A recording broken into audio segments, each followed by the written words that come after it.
இப்போது நீங்கள் ஆவலுடன் எதிர்பார்த்து கொண்டிருக்கும் கருத்துக்களம் நிகழ்ச்சி ஆரம்பமாகிறது. கல்வியாளர் பட்டிமன்ற பேச்சாளர் மஹமுதா அவர்கள் நடத்துவார். அல்ஹம்துலில்லாஹ். நிறைவுடைய வாழ்வழித்து நெடுநிலத்தை காப்பதற்கு மறையளித்த இறைவனுக்கே மாபெரும் புகழ் அனைத்தும். இறைவனின் சாந்தியும் சமாதானமும் உங்கள் அனைவரின் மீதும் உண்டாவதாக. அஸ்ஸலாமு அலைக்கும் வரஹ்மத்துல்லாஹி தஆலா பரகாத்துஹு. வீட்டுக்குள்ளே பெண்ணை பூட்டி வைப்போம் என்ற விந்தை மனிதர் தலைகவிழ்ந்தார். ஏட்டையும் பெண்கள் தீமை என்றெண்ணி இருந்தவர் மாய்ந்து விட்டார். பட்டங்கள் ஆழ்வதும் சட்டங்கள் செய்வதும் பாரினில் பெண்கள் நடத்த வந்தோம். 8 மறிவினில் ஆணுக்கிங்கே பெண் இளைப்பிள்ளை கான் என்று பாடிய மகாகவியின் வரிகளை முன்வைத்து இன்று இந்த கருத்துக்களம் நிகழ்வு முழுக்க முழுக்க பெண்கள் மட்டுமே பேச்சாளர்களாக, ஆண்களெல்லாம் பார்வையாளர்களாக அப்படின்ற அந்த வரியே ஒரு மிகப்பெரிய தாக்கத்தை ஏற்படுத்தியது. இந்த நிகழ்வினை இங்கே ஒருங்கிணைத்து நடத்தி கொண்டிருக்கும் தி வின்ஸ் ஆஃப் இஸ்லாம் யூடியூப் சேனலினுடைய நிறுவனர் உஸ்மான் அண்ணன் அவர்களுக்கும், அவர்களுடன் குடும்ப வாழ்விலும் சரி பொது வாழ்விலும் சரி கரம் கோர்த்து பயணித்து வந்து கொண்டிருக்கக்கூடிய அவர்களின் துணைவியார் ஷமீம் அக்கா, நேம் என்ன, ஷமீம் பர்வீன் அக்கா அவர்களுக்கும், மற்றும் எந்நேரமும் வீட்டில் எங்கள் வீட்டுக்காரர் பேசிக்கிட்டே இருப்பார், நாங்கள் கேட்டுக்கிட்டே இருப்போம். இன்றைக்கி நாங்கள் பேசிக்கிட்டே இருப்போம், நீங்கள் எல்லாரும் கேட்டுக்கிட்டே இருங்க அப்படின்னு ஒரு வைராக்கியத்தோடு இங்கு வந்திருக்கக்கூடிய அனைத்து பேச்சாளர்களுக்கும், மேலும் தன்னால் முடிந்த சாதனைகளை இம்மண்ணிற்கும் இம்மண் சார்ந்த மக்களுக்கும் முழுமையாக கொடுத்துவிட வேண்டும் என்ற உறுதியுடன் பயணித்து தனது எல்லைகளையும் வெற்றிகளையும் நிறுவி இங்கே சிறப்பு விருந்தினர்களாக வருகை புரிந்திருக்கக்கூடிய ஆசிரிய பெருந்தகைகளுக்கும் எனது மனம் நிறைந்த பாராட்டுக்களும் வாழ்த்துக்களும். The wins of Islam YouTube channel எதற்காக இந்த நிகழ்வினை நடத்த வேண்டும்? எல்லா மக்களையும் போல நாமளும் ஒரு வாழ்வியல் பயணத்தை தொடங்கி ஒரு குடும்பத்தோடு இருந்து மகிழ்ச்சிகரமாக சாப்பிட்டோமா, எல்லா விழாக்களையும் வீட்டில் வச்சு கொண்டாடினோமா, முடிச்சோமான்னு இருந்திருக்கலாம். ஆனால் அப்படி இல்லை. ஏனென்றால் இறைவன் யாரால் எதை செய்து முடிக்க முடியுமோ அந்த அருளை அவரவர்களுக்கு மட்டும்தான் வழங்குவான். அதுபோலவே இந்த அருளையும் உஸ்மான் அண்ணனுக்கு கொடுத்தாலும் கூட இந்த ப்ரோக்ராமை அவர் மட்டுமே நடத்தியிருக்கலாம், இங்கே எல்லாரையும் வர வச்சிருக்கலாம், இதை இப்படி முடிச்சிருக்கலாம். ஆனால் அவர் அப்படி பண்ணலை. தன்னோடு சேர்த்து தனது மனைவியும் பொது நிகழ்வுகளில் பங்கேற்க வேண்டும், தனது குழந்தைகளுக்கும் இளம் வயதிலிருந்தே இந்த சமூகத்திற்கும் சமூகம் சார்ந்த மக்களுக்கும் ஏதாவது ஒன்றை செய்ய வேண்டும் என்ற தாக்கத்தை ஏற்படுத்த வேண்டும் என்ற மிகப்பெரிய ஆவலில் இந்த நிகழ்விற்கு குடும்பத்தோடு இருந்து அனைவரும் ஒரு பொது நிகழ்ச்சியை நடத்துவது என்பது மிக மிக அரிதாக சில இடங்களில் மட்டுமே நாம் காணக்கூடிய ஒன்று. எல்லா இடங்களிலும் மிக எளிதாக நாம் அதை பார்த்துவிட முடியாது. அதனால் உங்களுக்கு இப்படி ஒரு களத்தை காணுவதற்கு வாய்ப்பினை கொடுத்த அவர்களுக்கும் அவர்களின் குடும்பத்தினருக்கும் கரவொலி எழுப்பி உங்களின் பாராட்டுக்களை தெரிவிக்கும்படி வேண்டுகிறேன். கருத்துக்களம் நிகழ்வு, பண்டிகை குதூகலங்கள், அன்றைய காலம் இன்றைய காலம்.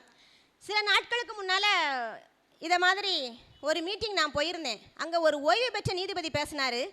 பழைய காலத்து ஆட்கள் எல்லாருமே நாங்கள்லாம் அந்த காலத்தில், நாங்கள்லாம் அந்த காலத்தில் அப்படின்னு வீட்டில் நிறைய வயசானவங்க சொல்லுவாங்க. ஆனால் அவங்களால வரக்கூடிய ஜென்ரேஷனை ஹேண்டில் பண்ணி கொண்டுட்டு போகக்கூடிய திறமையாளர்களாக அவர்கள் இல்லை அப்படிங்கிறது ஒரு மிகப்பெரிய குறை அப்படின்னு சொல்லி பேசினார். அந்த வாதம் உண்மையிலேயே ஏற்றுக்கொள்ளப்பட வேண்டியதாக இருந்துச்சு. ஏன் அப்படின்னா, இதற்கு முன்னால் இருக்க காலகட்டங்களில் நம்ம வீட்டில் டிவி இருந்துச்சு, அப்படி தானே? எல்லாரும் வெள்ளி சனி ஞாயிறு 10 மணிக்கு உட்காந்து 8 மணிக்கு உட்காந்து ஒலியும் பார்த்துருப்போம், 10:30 மணிக்கு உட்காந்து படம் பார்த்துருப்போம், ஞாயிற்றுக்கிழமை சாயந்தரம் படம் பார்த்துருப்போம். நம்ம வீடுகளில் எந்த வீடுகளில் டிவி இருக்கோ அந்த வீடுகளுக்கு நம்ம ஃப்ரெண்ட்ஸோட தவறாது போய் படம் பார்த்துருப்போம். அந்த காலத்தில் இருந்த வசதிகளை நாம் நமக்கு ஆதரவாக உபயோகித்து கொண்டோம். இந்த காலத்தில் இருக்கக்கூடிய நுட்ப வசதிகளை நமது குழந்தைகள் உபயோகித்துக் கொள்கிறார்கள்.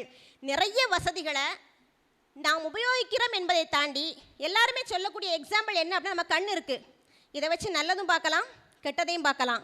கத்தி இருக்குது, வெங்காயத்தை வெட்டலாம், மனிதர்களையும் வெட்டலாம். எதை நாம் எந்த ஆக்கப்பூர்வமான செயல்களுக்கு நாம் உபயோகப்படுத்துகிறோமோ அது நம்மை ஆக்கப்பூர்வமான வழிகளுக்கு அழைத்து செல்லும். எதை நாம் அழிவுக்கு உபயோகப்படுத்துகிறோமோ அதை நமக்கு அழிவிற்கு அழைத்து செல்லும். இருக்கக்கூடிய ஜென்ரேஷனுக்கு அதிகப்படியான அட்வைஸ்லாம் புரியாது. சுருக்கமாக சொன்னோம்னா, எதை பயம் இல்லாமல் தைரியமாக உன்னால் செய்ய முடியுதோ அதை செய். எதை செய்கிறதுக்கு தயக்கமும் பயமும் உனக்கு வருகிறதோ அதை செய்யாத. அவ்வளவுதான். இதையும் தாண்டி இங்கே பேசக்கூடிய எல்லாருமே வந்து கல்வியை பற்றி பேசினாங்க. அவ்வளோ மகிழ்ச்சியாக இருந்துச்சு.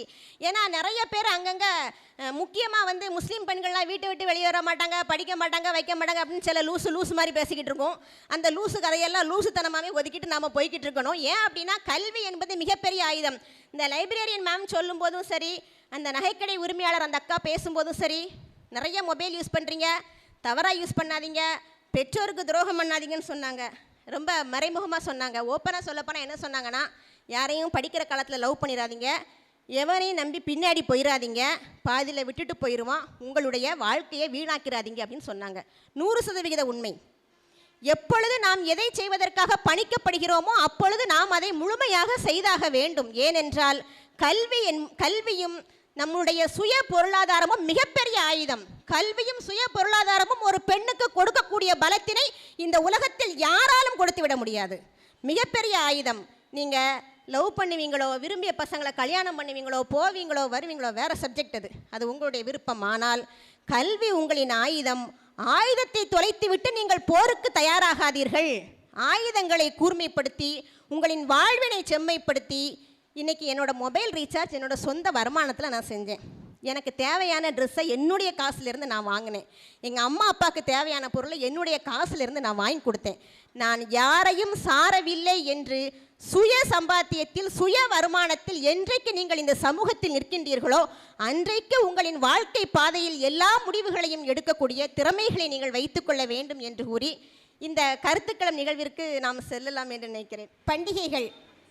பண்டிகை அப்படின்னு ஏன் பேர் வந்ததுன்னா, ஒன்றும் இல்லை, நம்ம பிரின்சிபல் மேம், அப்புறம் என்னோடய ஃப்ரெண்ட் சோபனா, இவங்க வீட்டில் செய்யக்கூடிய தீபாவளி பண்டங்கள் எனக்கு வரணும், நம்ம வீட்டில் செய்யக்கூடிய பிரியாணிகள் அவங்க வீட்டுக்கு போகணும், அவ்வளோதான் பண்டிகைதல். அதனால தான் அதற்கு பண்டிகைன்னு பேர் வந்துச்சு.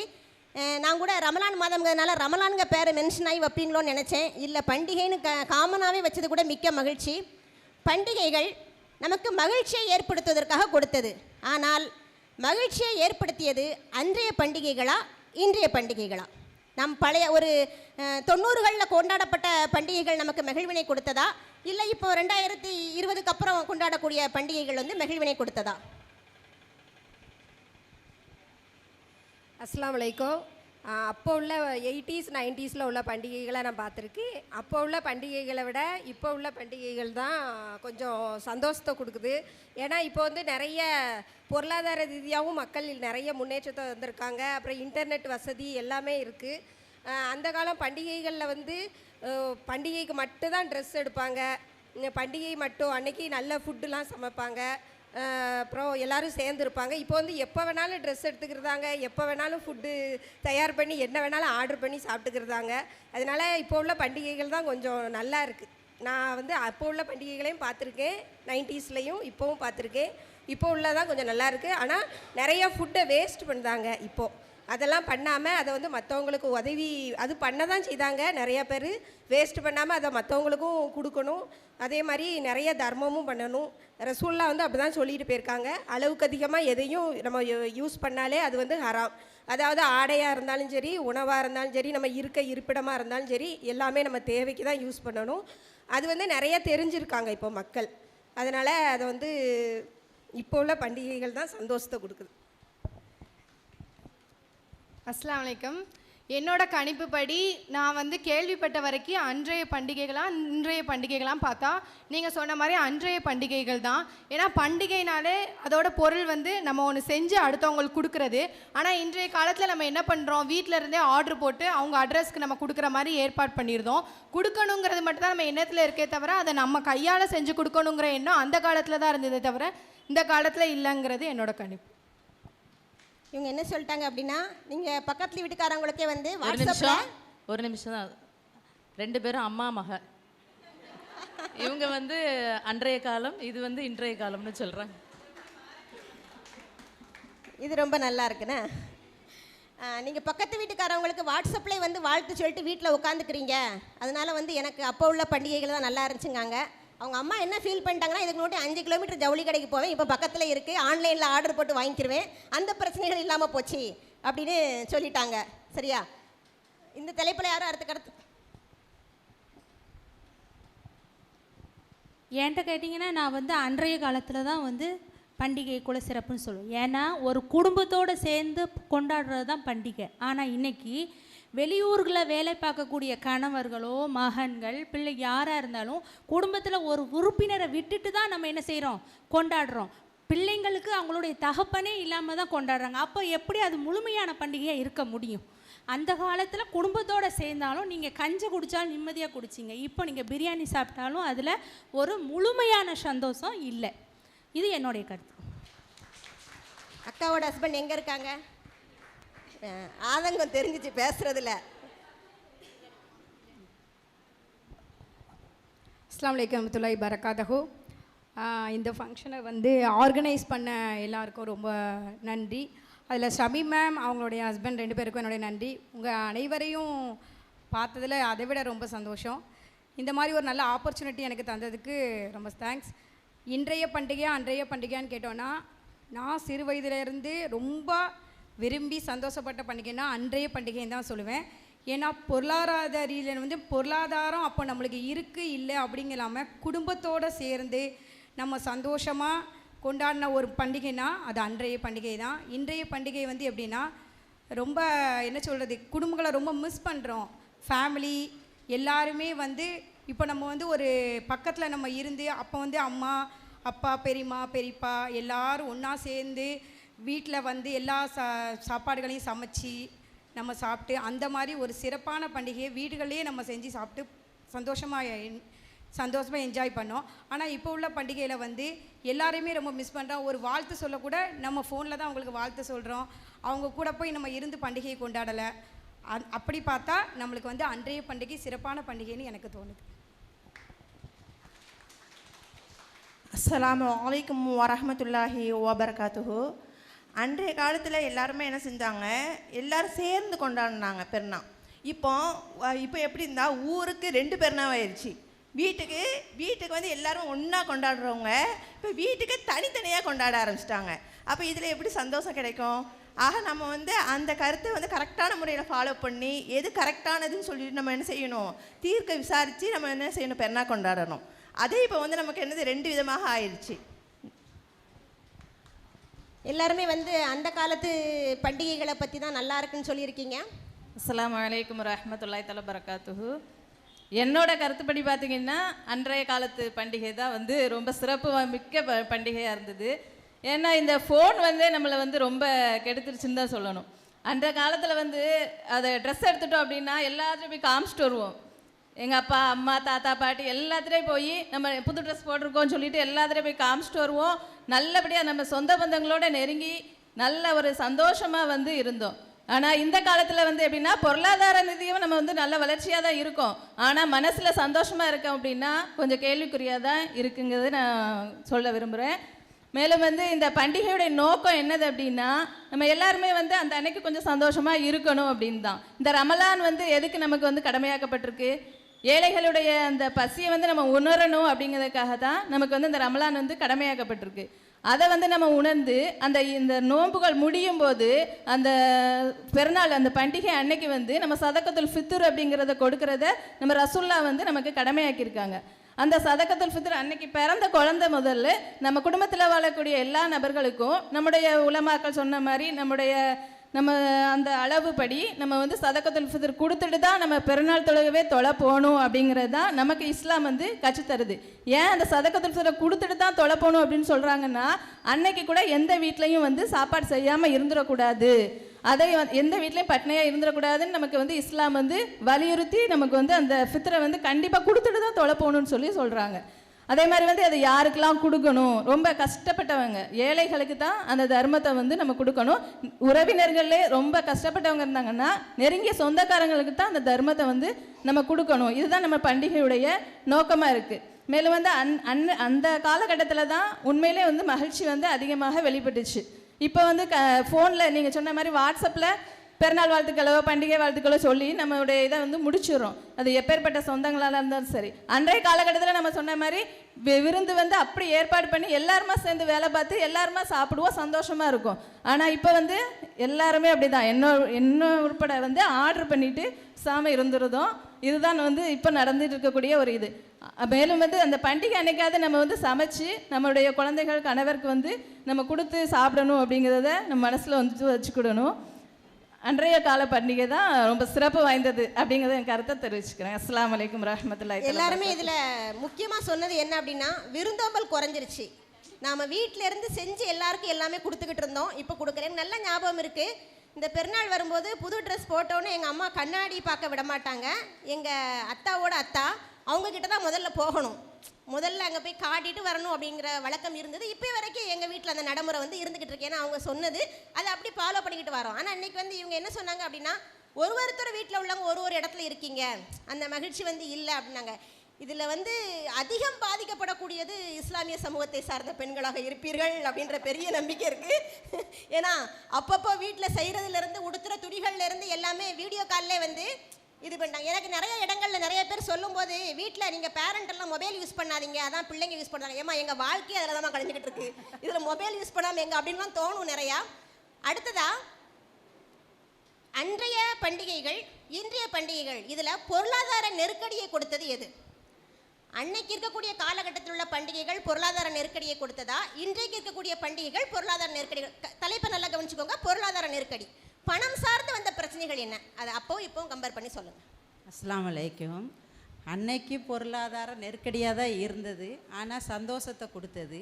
இப்போ உள்ள காலத்தில் பொருளாதார நெருக்கடின்னு சொல்ல முடியாது, ஆனால் நம்ம நினைக்கும் அன்னைக்குள்ளே தான் நல்லா இருந்தது. இன்றைக்குள்ள பண்டிகை எனக்கு பிடிக்கலை, எனக்கே பிடிக்கலை. ஏன்னா இன்றைக்கி வந்து ஒரு சின்ன குறுஞ்செய்தியில் அந்த பண்டிகையை முடிச்சிடுறாங்க. ஏன்னா அப்போ வந்து நம்ம பண்டிகைன்னா ஒரு சொந்தக்காரங்க வீட்டுக்கு போவோம், அவங்கள வீட்டுக்கு கூப்பிடுவோம், நல்ல சந்தோஷமாக இருக்கும், வீட்டில் சமையல் பண்ணுறதை எல்லாருக்கும் பகிர்ந்து கொடுப்போம். இப்போ அந்த மாதிரி இல்லை. அப்போ பொருளாதார நெருக்கடி இருந்தாலும் சந்தோஷமாக இருந்தோம், இப்போ பொருளாதாரம் இருந்தாலும் சந்தோஷமாக இல்லை.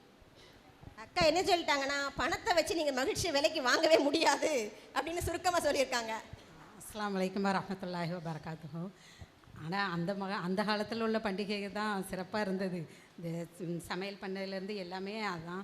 ஆனால் தர்மன்னு பார்த்தா அந்த காலத்துலேருந்து இப்போ தான் கொஞ்சம் அதிகமாக தர்மம் கொடுக்கறதுக்கு முன் வந்திருக்காங்க எல்லாருமே. நான் என்ன சொல்கிறேன்னா, தர்மம் கொடுங்க, அதிகமாக கொடுங்க. ஆனால் ஃபஸ்ட்டு உங்கள் சொந்தத்தில் உள்ளவங்களுக்கு அவங்க கஷ்டப்படுதாங்க, அது பெருமைக்காக சில பேர் தர்மம் கொடுக்காங்க. அப்படி இல்லாமல் குடும்பத்தில் உள்ளவங்க நம்ம எவ்வளோ கஷ்டப்பட்டு இருக்காங்க, அவங்கள போய் தேடி போய் அவங்களுக்கு தேவையெல்லாம் நிறைவேற்றுங்க இன்ஷா அல்லாஹ். அதுதான் அவங்களுக்கு மெயின். மற்ற பெருமைக்காக செய்யணும்னு அவசியம் இல்லை. ஆனால் முன்னாடி தர்மம் கொடுக்கறத விட இந்த தடவை பொருளாதாரத்துலேயும் எல்லோரும் கொஞ்சம் வசதியாக இருக்கிறதுனால மற்ற ஈமானுமே இந்த தடவை தான் கொஞ்சம் நல்லா அவங்களுக்கு தெரிஞ்சிருக்கு. அதனால் தர்மம் கொடுக்கறது நிறைய பண்ணுதாங்க. அதே மாதிரி இபாதத்தும் நிறைய இப்போ தெரிஞ்சு எல்லாருமே நிறைய பண்ணுதாங்க. அதனால் அதை பார்த்து பொருளாதார நெருக்கடி அப்படின்னு கம்பேர் பண்ணுறதை விட காசு இருக்கிறதுனால நிறைய தர்மம் பண்ணுதோம், பொருளாதாரம் செழிப்பாக இருக்குது. அதாவது இப்போ ரமலான் வரப்போகுது, இந்த பண்டிகை, இதனுடைய நோக்கமே வந்து ஈகை தான். அந்த ஈகையை எங்களால் நிறைவு செய்ய முடியுது பொருளாதாரத்தினால அப்படின்னு இருக்காங்க. அஸ்ஸலாமு அலைக்கும் வரஹ்மத்துல்லாஹி தஆலா பரகாத்துஹு. பொருளாதார நெருக்கடின்னு பார்த்தோன்னா, அந்த காலத்தில் பணம் கம்மியாக இருந்தால் கூட சந்தோஷம் அதிகமாக இருந்தது. எங்கள் அத்தா என்ன ட்ரெஸ்ஸு வாங்கிட்டு வந்தாங்களோ அதை நான் சந்தோஷமாக சாட்டிஸ்ஃபைடாக ஏற்றுக்கிட்டேன். ஆனால் இப்போ நம்ம பிள்ளைங்க அப்படி இல்லை. ஒரு ட்ரெஸ்ஸோ 2 ட்ரெஸ்ஸோ வாங்கி கொடுத்தாலும் கூட அதை 10 தடவை கவர்லேருந்து எடுத்து பார்த்து நம்ம சந்தோஷப்பட்டு, நீங்கள் சொன்ன மாதிரி ட்ரெஸ்ஸை போட்டு பார்த்து சந்தோஷப்பட்டு நிறைய பேர்கிட்ட காட்டி மகிழ்ச்சியை நம்ம தெரிவிச்சுக்கிட்டோம். ஆனால் இந்த காலத்தில் அப்படி இல்லை. பசங்களுக்கே 5 ட்ரெஸ்லேருந்து 6 ட்ரெஸ் வரை எடுத்து கொடுத்தாலும் they didn't get satisfied. இப்போ அப்படி இருக்குது காலங்கள். அதனால் பொருளாதாரம் கம்மியாக இருந்தால் கூட மன மகிழ்ச்சி அந்த கால பெருநாள்ல இருந்து. இந்த காலத்தில் ட்ரெஸ்ஸை வந்து எடுக்கிறது கூட பிரச்சனை இல்லை, எடுத்துகிட்டு போய் மாற்றுவாங்க தெரியுமா, அதான் பெரிய பிரச்சனை. இதை ஏன் எடுத்த, ஆனால் அவங்களும் கூட தான் வந்திருப்பாங்க, கூடவே வந்து கூடவே பார்த்து எடுத்துட்டு போட்டு ட்ரையல் ரூம் வேற இப்போ வச்சுருக்காங்களா, எல்லாம் முடிச்சுட்டு வீட்டுக்கு வந்ததுக்கப்புறம் பிடிக்கலாமாங்க. இந்த மாதிரியான நெருக்கடிகள் வந்து இருக்குன்றாங்க. வேற அப்போ வந்து எல்லோரும் வாங்க, உறவினர்கள்லாம் வாங்கன்னு சொல்லிட்டு ஒரு 10 நாளைக்கு முன்னாடியே சொல்லிடுவாங்க, நீங்கள் வந்துருங்கன்னு சொல்லிடுவாங்க. இப்போ வந்து பொருளாதாரம் இருந்தும் இன்னும் நாளைக்கு நாளைக்கு வந்துடுங்க ஏண்டா அவங்களுக்கு வந்து எக்ஸ்ட்ரா செலவாயிருமேன்னு ஒரு பயம், அது வேறு சோம்பேறித்தனம், சாப்பாடுலாம் பண்ணணுமேன்னு சொல்லிட்டு. ஆக வந்து அந்த காலத்தில் தான் சிறப்பான முறையில் நெருக்கடியாக இருந்தாலும் அது வெளிக்காட்ட மாட்டாங்க. எல்லோரும் வந்து சந்தோஷமாக என்ன செய்வாங்க, ஒற்றுமையோடு கொண்டாடுவாங்க. அல்ஹம்துலில்லாஹ். அஸ்ஸலாமு அலைக்கும் வரஹ்மத்துல்லாஹி பரகாத்துஹு. பொருளாதாரம் அப்படிங்கிற நம்ம டாபிக் எடுத்துக்கும் போது நம்ம இப்போ ரமலானில் இருக்கோம். இது ஈகை திருநாள், இப்போ பொருளாதாரம் சம்மந்தப்பட்டதாக இருக்குது. அப்போ நம்ம முக்கியமாக அந்த ரமலானில் கொடுக்க வேண்டியது என்னது? ஜக்காத்து. அந்த ஜக்காத்தை யாரெல்லாம் கரெக்டாக கொடுக்கும்? பொருளாதாரம் தானே. நம்மளுடைய பொருளாதார நிலைமையை கணக்கிடக்கூடியதே ஜக்காத் தான். நம்ம ஜக்காத்து நம்ம எவ்வளோ கொடுக்குறோம் அப்படிங்கிறத வச்சு நம்ம இப்போ என்ன பொருளாதாரத்தில் நம்ம இருக்கோம், என்ன நிலைமையில இருக்கோம். இன்னைக்கு நம்ம ஒரு லட்ச ரூபாய் வச்சுருக்கோன்னா இன்னைக்கு நம்ம என்ன செய்யணும்? 2.5% ஜக்காத்து கொடுக்கணும். அப்போ அந்த ஜக்காத்து கொடுக்குறோம். அடுத்த வருஷம் நம்ம என்ன செய்கிறோம்? இன்னும் 2 லட்ச ரூபாய்க்கு 5000 ரூபா ஜக்காத்து கொடுக்குற அளவு வளர்றோம். அப்போ நம்மளுடைய பொருளாதாரம் முன்னேறிட்டு தான் இருக்குது. அப்போ பொருளாதார ரீதியாக பார்க்கும்போது நம்ம இந்த ஜக்காத்தை வச்சே நம்மளால் என்ன செய்ய முடியும் அப்படின்னா நம்மளுடைய பொருளாதாரம் உயர்ந்திருக்கா, நம்ம தாழ்ந்திருக்குமா அப்படிங்கிறது இந்த ஜக்காத் அப்படிங்கிறத வச்சு நம்ம என்ன செய்யலாம்? பொருளாதாரத்தை நம்மளால் என்ன செய்ய முடியும்? எடை போட முடியும். ஆனால் அன்னைக்கு பொருளாதார நிலைமை நம்மளுக்கு கம்மியாக தான் இருந்தது. கஷ்டப்பட்டோம், ட்ரெஸ் எல்லாம் கொஞ்சமாக வாங்கினோம். இன்னைக்கு ஆர்டர் பண்ணி 5000 10,000 ஒரு பிள்ளைக்கு 10,000 அந்த லெவலுக்கு செலவழிச்சு தான் நம்ம என்ன செய்கிறோம்? இன்னைக்கு ட்ரெஸ் எடுக்கிறோம். ஆனால் அன்னைக்கு கம்மியாக எடுத்தாலும் அதில் சந்தோஷம் இருந்துச்சு. ஆனால் அந்த பொருளாதாரம் அப்படிங்கிற விஷயத்தை பார்க்கும்போது அதை நீங்கள் ஜக்காத்தோடு கம்பேர் பண்ணும்போது நம்மளுடைய பொருளாதார நிலைமை என்ன, இன்னைக்கு நம்ம எப்படி இருந்தோம், அடுத்த வருஷம் எப்படி இருக்க போகிறோம், போன வருஷத்தை விட இந்த வருஷம் எப்படி இருந்திருக்கோம் அப்படிங்கிறது நம்மளுடைய பொருளாதாரத்தை வச்சு தான் நம்ம என்ன செய்கிறோம்? ஜக்காத்தே கொடுக்குறோம். அப்போ அந்த பொருளாதாரத்தை வச்சு பார்க்கும்போது நம்ம என்ன செய்யணும்? நம்மளுடைய இருக்கக்கூடிய பொருளை ஜக்காத்தை மற்றவங்களுக்கு உதவியாக நல்ல முறையில் கொடுக்கணும்.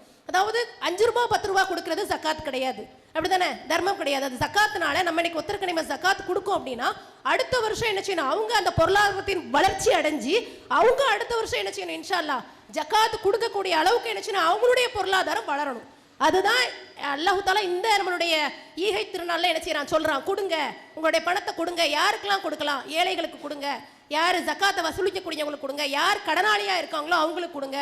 உங்கள் குடும்பத்தில் ஒருத்தவங்க கடனாளியாக இருக்கிறாங்களா அவங்களுக்கு என்ன செய்யுங்க? அந்த பணத்தை கொடுத்து அவங்களோட கடனை என்ன செய்யுங்க? நிவர்த்தி பண்ணுங்க. ஒருத்தவங்க கஷ்டத்தில் இருக்காங்களா அவங்களுக்கு என்ன செய்யுங்க? இந்த மாதிரி பொருட்களை நீங்கள் கொடுங்க அப்படிங்கிற மாதிரி என்ன செய்கிறாங்க? இந்த பொருளாதாரத்தை மென்ஷன் பண்ணி தான் என்ன செஞ்சுருக்காங்க? ஜக்காத்து 5 கடமைகள்லாம் ஒன்றா இருக்கக்கூடியதான் ஜக்காத்து. அதுதான் என்ன செய்றாங்க? அந்த பொருளாதார ரிலேட்டடாக நம்ம என்ன செஞ்சுருக்கோம்? அதை அல்லாஹ் தஆலா நம்மளுக்கு வச்சு தந்திருக்கோம். அதனால இன்ஷா அல்லாஹ் ஜக்காத் விஷயத்தை பற்றி எல்லாரும் என்ன செய்கிறோம்? பொடுபோக்காக தான் இருக்கிறோம். அதை சரியான முறையில் கணக்கிட்டு எவ்வளவு நகை இருந்தால், எவ்வளவு பணம் இருந்தால், எவ்வளவு ஜக்காத்து கொடுக்கணும் அப்படிங்கிறத நம்ம கொடுத்தோம் அப்படின்னா கண்டிப்பாக நம்மளுடைய பொருளாதார நிலைமை ஒவ்வொரு நாளும் என்ன செய்யும்? ஒவ்வொரு வருடமும் கண்டிப்பாக உயரும் என்பதை தெரிவித்துக் கொள்கிறேன். அஸ்ஸலாமு அலைக்கும் வரஹ்மத்துல்லாஹி. அஸ்ஸலாமு அலைக்கும். அன்றைய கால பண்டிகை வந்து பொருளாதாரமாக இன்றைக்கான்னு பார்த்தீங்கன்னா கண்டிப்பாக அதனுடைய வித்தே வந்து அந்த காலம்தான். ஏன்னா அதனுடைய பேசிக்கே எப்படின்னா அந்த காலத்தில் கஷ்டப்படுறாங்க, அதை பகிர்ந்தளிக்கணும் அப்படிங்கிற முறையை அமல்படுத்தினதே வந்து அந்த காலத்தில் உள்ள சட்டங்கள் தான். ஆனால் இந்த சட்டங்கள் வந்து நம்ம உள்பட யார் கரெக்டாக செய்கிறான்னு நம்மளே கேட்டால் அது கண்டிப்பாக கிடையாது. ஏன்னா நோம்புடைய ஆரம்பத்தில் போய் கேட்கும் போது என்ன சொல்கிறாங்கன்னா நோம்பு கடைசியில் வாங்க, நோம்பு கடைசியில் வாங்கன்னு சொல்கிறாங்க. நோம்பு கடைசியில் போய் கேட்கும் போது நாங்கள் முன்னாடியே கொடுத்து முடிச்சிட்டோம் அப்படிங்கிற வார்த்தை தான் இன்றைக்கி பெரிய பெரிய பணக்காரங்கள்லேருந்து எல்லாருடைய வாயிலிருந்தும் வருது. அப்போ பொருளாதாரம் இன்றைக்கி நம்மகிட்ட இருக்குது, ஆனால் மனம் இல்லை. அந்த காலத்தில் பொருளாதாரம் இல்லை, ஆனால் மனம் இருந்தது. இதனுடைய அடிப்படையை வந்து நம்ம புரிஞ்சுக்கணும். நம்ம எல்லா ஈகை திருநாள்னாலே எல்லாருக்கும் பகிர்ந்தளிக்கிறோம். நீங்கள் அதுக்காண்டி ஏழைக்கு மட்டும்தான் கொடுப்பேன்னு கிடையாது. கஷ்டப்பட்ட எத்தனையோ குடும்பங்கள், வாய் விட்டு சொல்ல முடியாத கௌரவமான குடும்பங்கள் இருக்கும், பல்வேறு சூழ்நிலைகளில் இருக்கக்கூடிய குடும்பங்கள் இருக்கும். அதுக்காக நீங்கள் அவங்க பொருளாதாரத்தில் அவங்க வீடு வச்சுருக்கான் அவனுக்கு என்ன, அவன் கார் வச்சுருக்கான் அவனுக்கு என்ன, ரசூல்லா சொல்லியிருக்காங்க ஒருத்தன் குதிரையில் வந்து உங்ககிட்ட தர்மம் கேட்டாலும் நீங்கள் கொடுக்கணும் அப்படின்னு. அவனுக்கு என்ன அவன் அதை வச்சுருக்கான், அவனுக்கு ஏன் நம்ம கொடுக்கணும் அப்படிங்கிற மனநிலைமையில் இருக்கிறனால இன்றைக்கு மனதளவில் பொருளாதாரம் சிக்கனம் தான். அன்றைய காலத்தில் மனதளவில் பொருளாதாரம் மிகப்பெரியது. என்ன சொல்கிறாங்கன்னா அன்றைய காலத்தில் வந்து பொருளாதார நெருக்கடி இருந்தது. ஆனால் அந்த பண்டிகைகளை எதற்காக கொண்டாடுகிறோமோ அந்த நோக்கம் வந்து முழுமையாக நிறைவடைஞ்சிச்சு. ஆனால் இன்றைக்கி பொருளாதாரம் இருந்தும் கூட இந்த மாதிரி தர்மம் கேட்டு வரவங்களுக்கு ஆனால் ஒரு மிகப்பெரிய விஷயம் என்ன அப்படின்னா இந்த பண்டிகையை வந்து நாம் எதற்கு கொண்டாடுகிறோமோ அதை முழுமைப்படுத்தணும். இதனுடைய முழுமையே வந்து நம்ம செய்யக்கூடிய தர்மங்களில் தான் வந்து இருக்குது. ஈகை திருநாள் இது இல்லையா? அதை வந்து எல்லாருமே வந்து பதிவு பண்ணியிருக்கீங்க. அஸ்ஸலாமு அலைக்கும். இந்த பொருளாதாரம் வந்து அப்போது நெருக்கடி கொடுத்துச்சா இப்போ நெருக்கடி கொடுத்துச்சாருன்னா அப்போ தான் சொல்ல முடியும். ஏன்னா அந்த காலத்தில் வந்து பெண்கள் எந்த படிப்பறிவு கிடையாது, எந்த வேலைவாய்ப்பு கிடையாது, எந்த வருமானமும் எதுவுமே கிடையாது. பட் இன்றைய காலகட்டத்தில் பார்த்திங்கன்னா ஒவ்வொருத்தரும் ஒவ்வொரு தொழிலதிபராகவோ ஒரு டீச்சராகவோ ஏதாவது ஒரு கூலி வேலைனாலும் சொல்லுங்களேன், டெய்லி பார்க்கக்கூடிய ஒரு 100 ரூபா சம்பளத்துக்காவது ஒரு வேலை பார்த்து பெண்கள் கையில் பணம் இருக்குது. ஸோ தன் பிள்ளைகளுக்கோ தன் வீட்டில் சார்ந்தவங்களுக்கோ தன்னால் முடிஞ்ச இதை நம்மளால் கொடுக்க முடியுது. இது எதனால் கொடுக்க முடியுதுன்னா கல்வியை வந்து நம்ம அதிகப்படுத்தி கொண்டு வந்ததுனால பொருளாதாரமும் உயருது, மக்கள் வாழ்க்கை தரமும் உயருது. இது மூலமாக மற்றவங்களுக்கும் நம்ம வந்து கொடுத்து அவங்களையும் நம்ம முன்னேற்றக்கூடிய வழிவகையை நம்ம செய்யணும். அவ்வளோதான். இது இந்த விஷயம் வந்து 100% ஏற்றுக்கொள்ளலாம். இதுக்கு வந்து பெருசாக யாரையும் போய் ஆராய்ச்சி பண்ண வேண்டியதில்லை. நாம் வந்து ஒரு பிஸ்னஸ் ரன் பண்ணுறோம். இதன் மூலமாக என்ன அப்படின்னா யார் யாருக்கு கொடுக்கணுமோ யாரையும் எதிர்பார்க்காம உடனே கொடுக்குறேன்.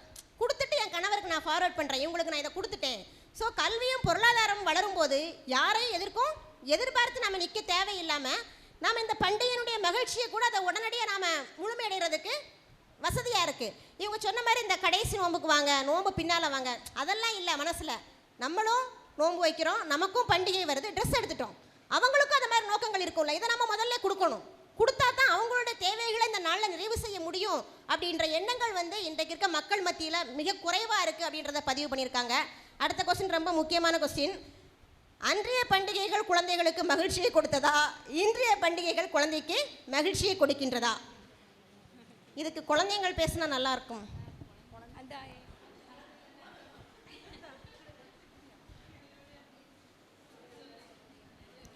பேசுங்கடே.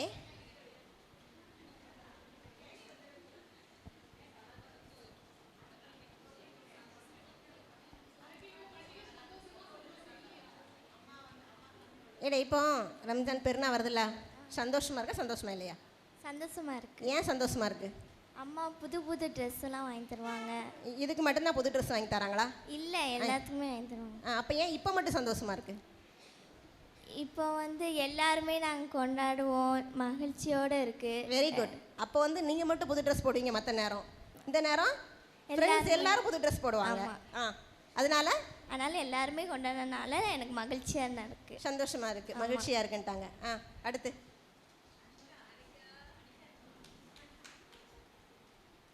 வேற யார் குழந்தைங்க இருக்கீங்க?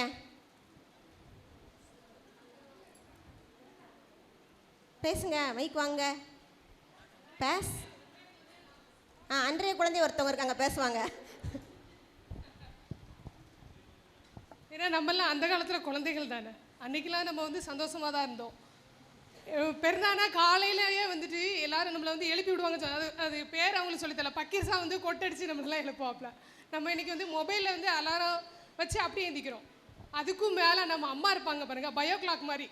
அந்த அலாரம் அடிக்க முன்ன கூட நம்மளே எழுப்பி விட்டுறது. அவங்களும் எந்திரிச்சிட்டு ஏமா எந்தி, 4 மணி ஆகிட்டு 5 மணி ஆகிட்டு ஃபஜ்ரு கிளம்பு எந்தி. அது மாதிரி அப்படியே அவங்க கிளப்பி விடும் போது நம்மளுக்கு அப்படியே கூட கொஞ்சம் சந்தோஷமாக இருக்கும். காலையிலே எந்திரிச்சு அந்த விடிய காலையில் நம்ம தொழுவ போகிறது.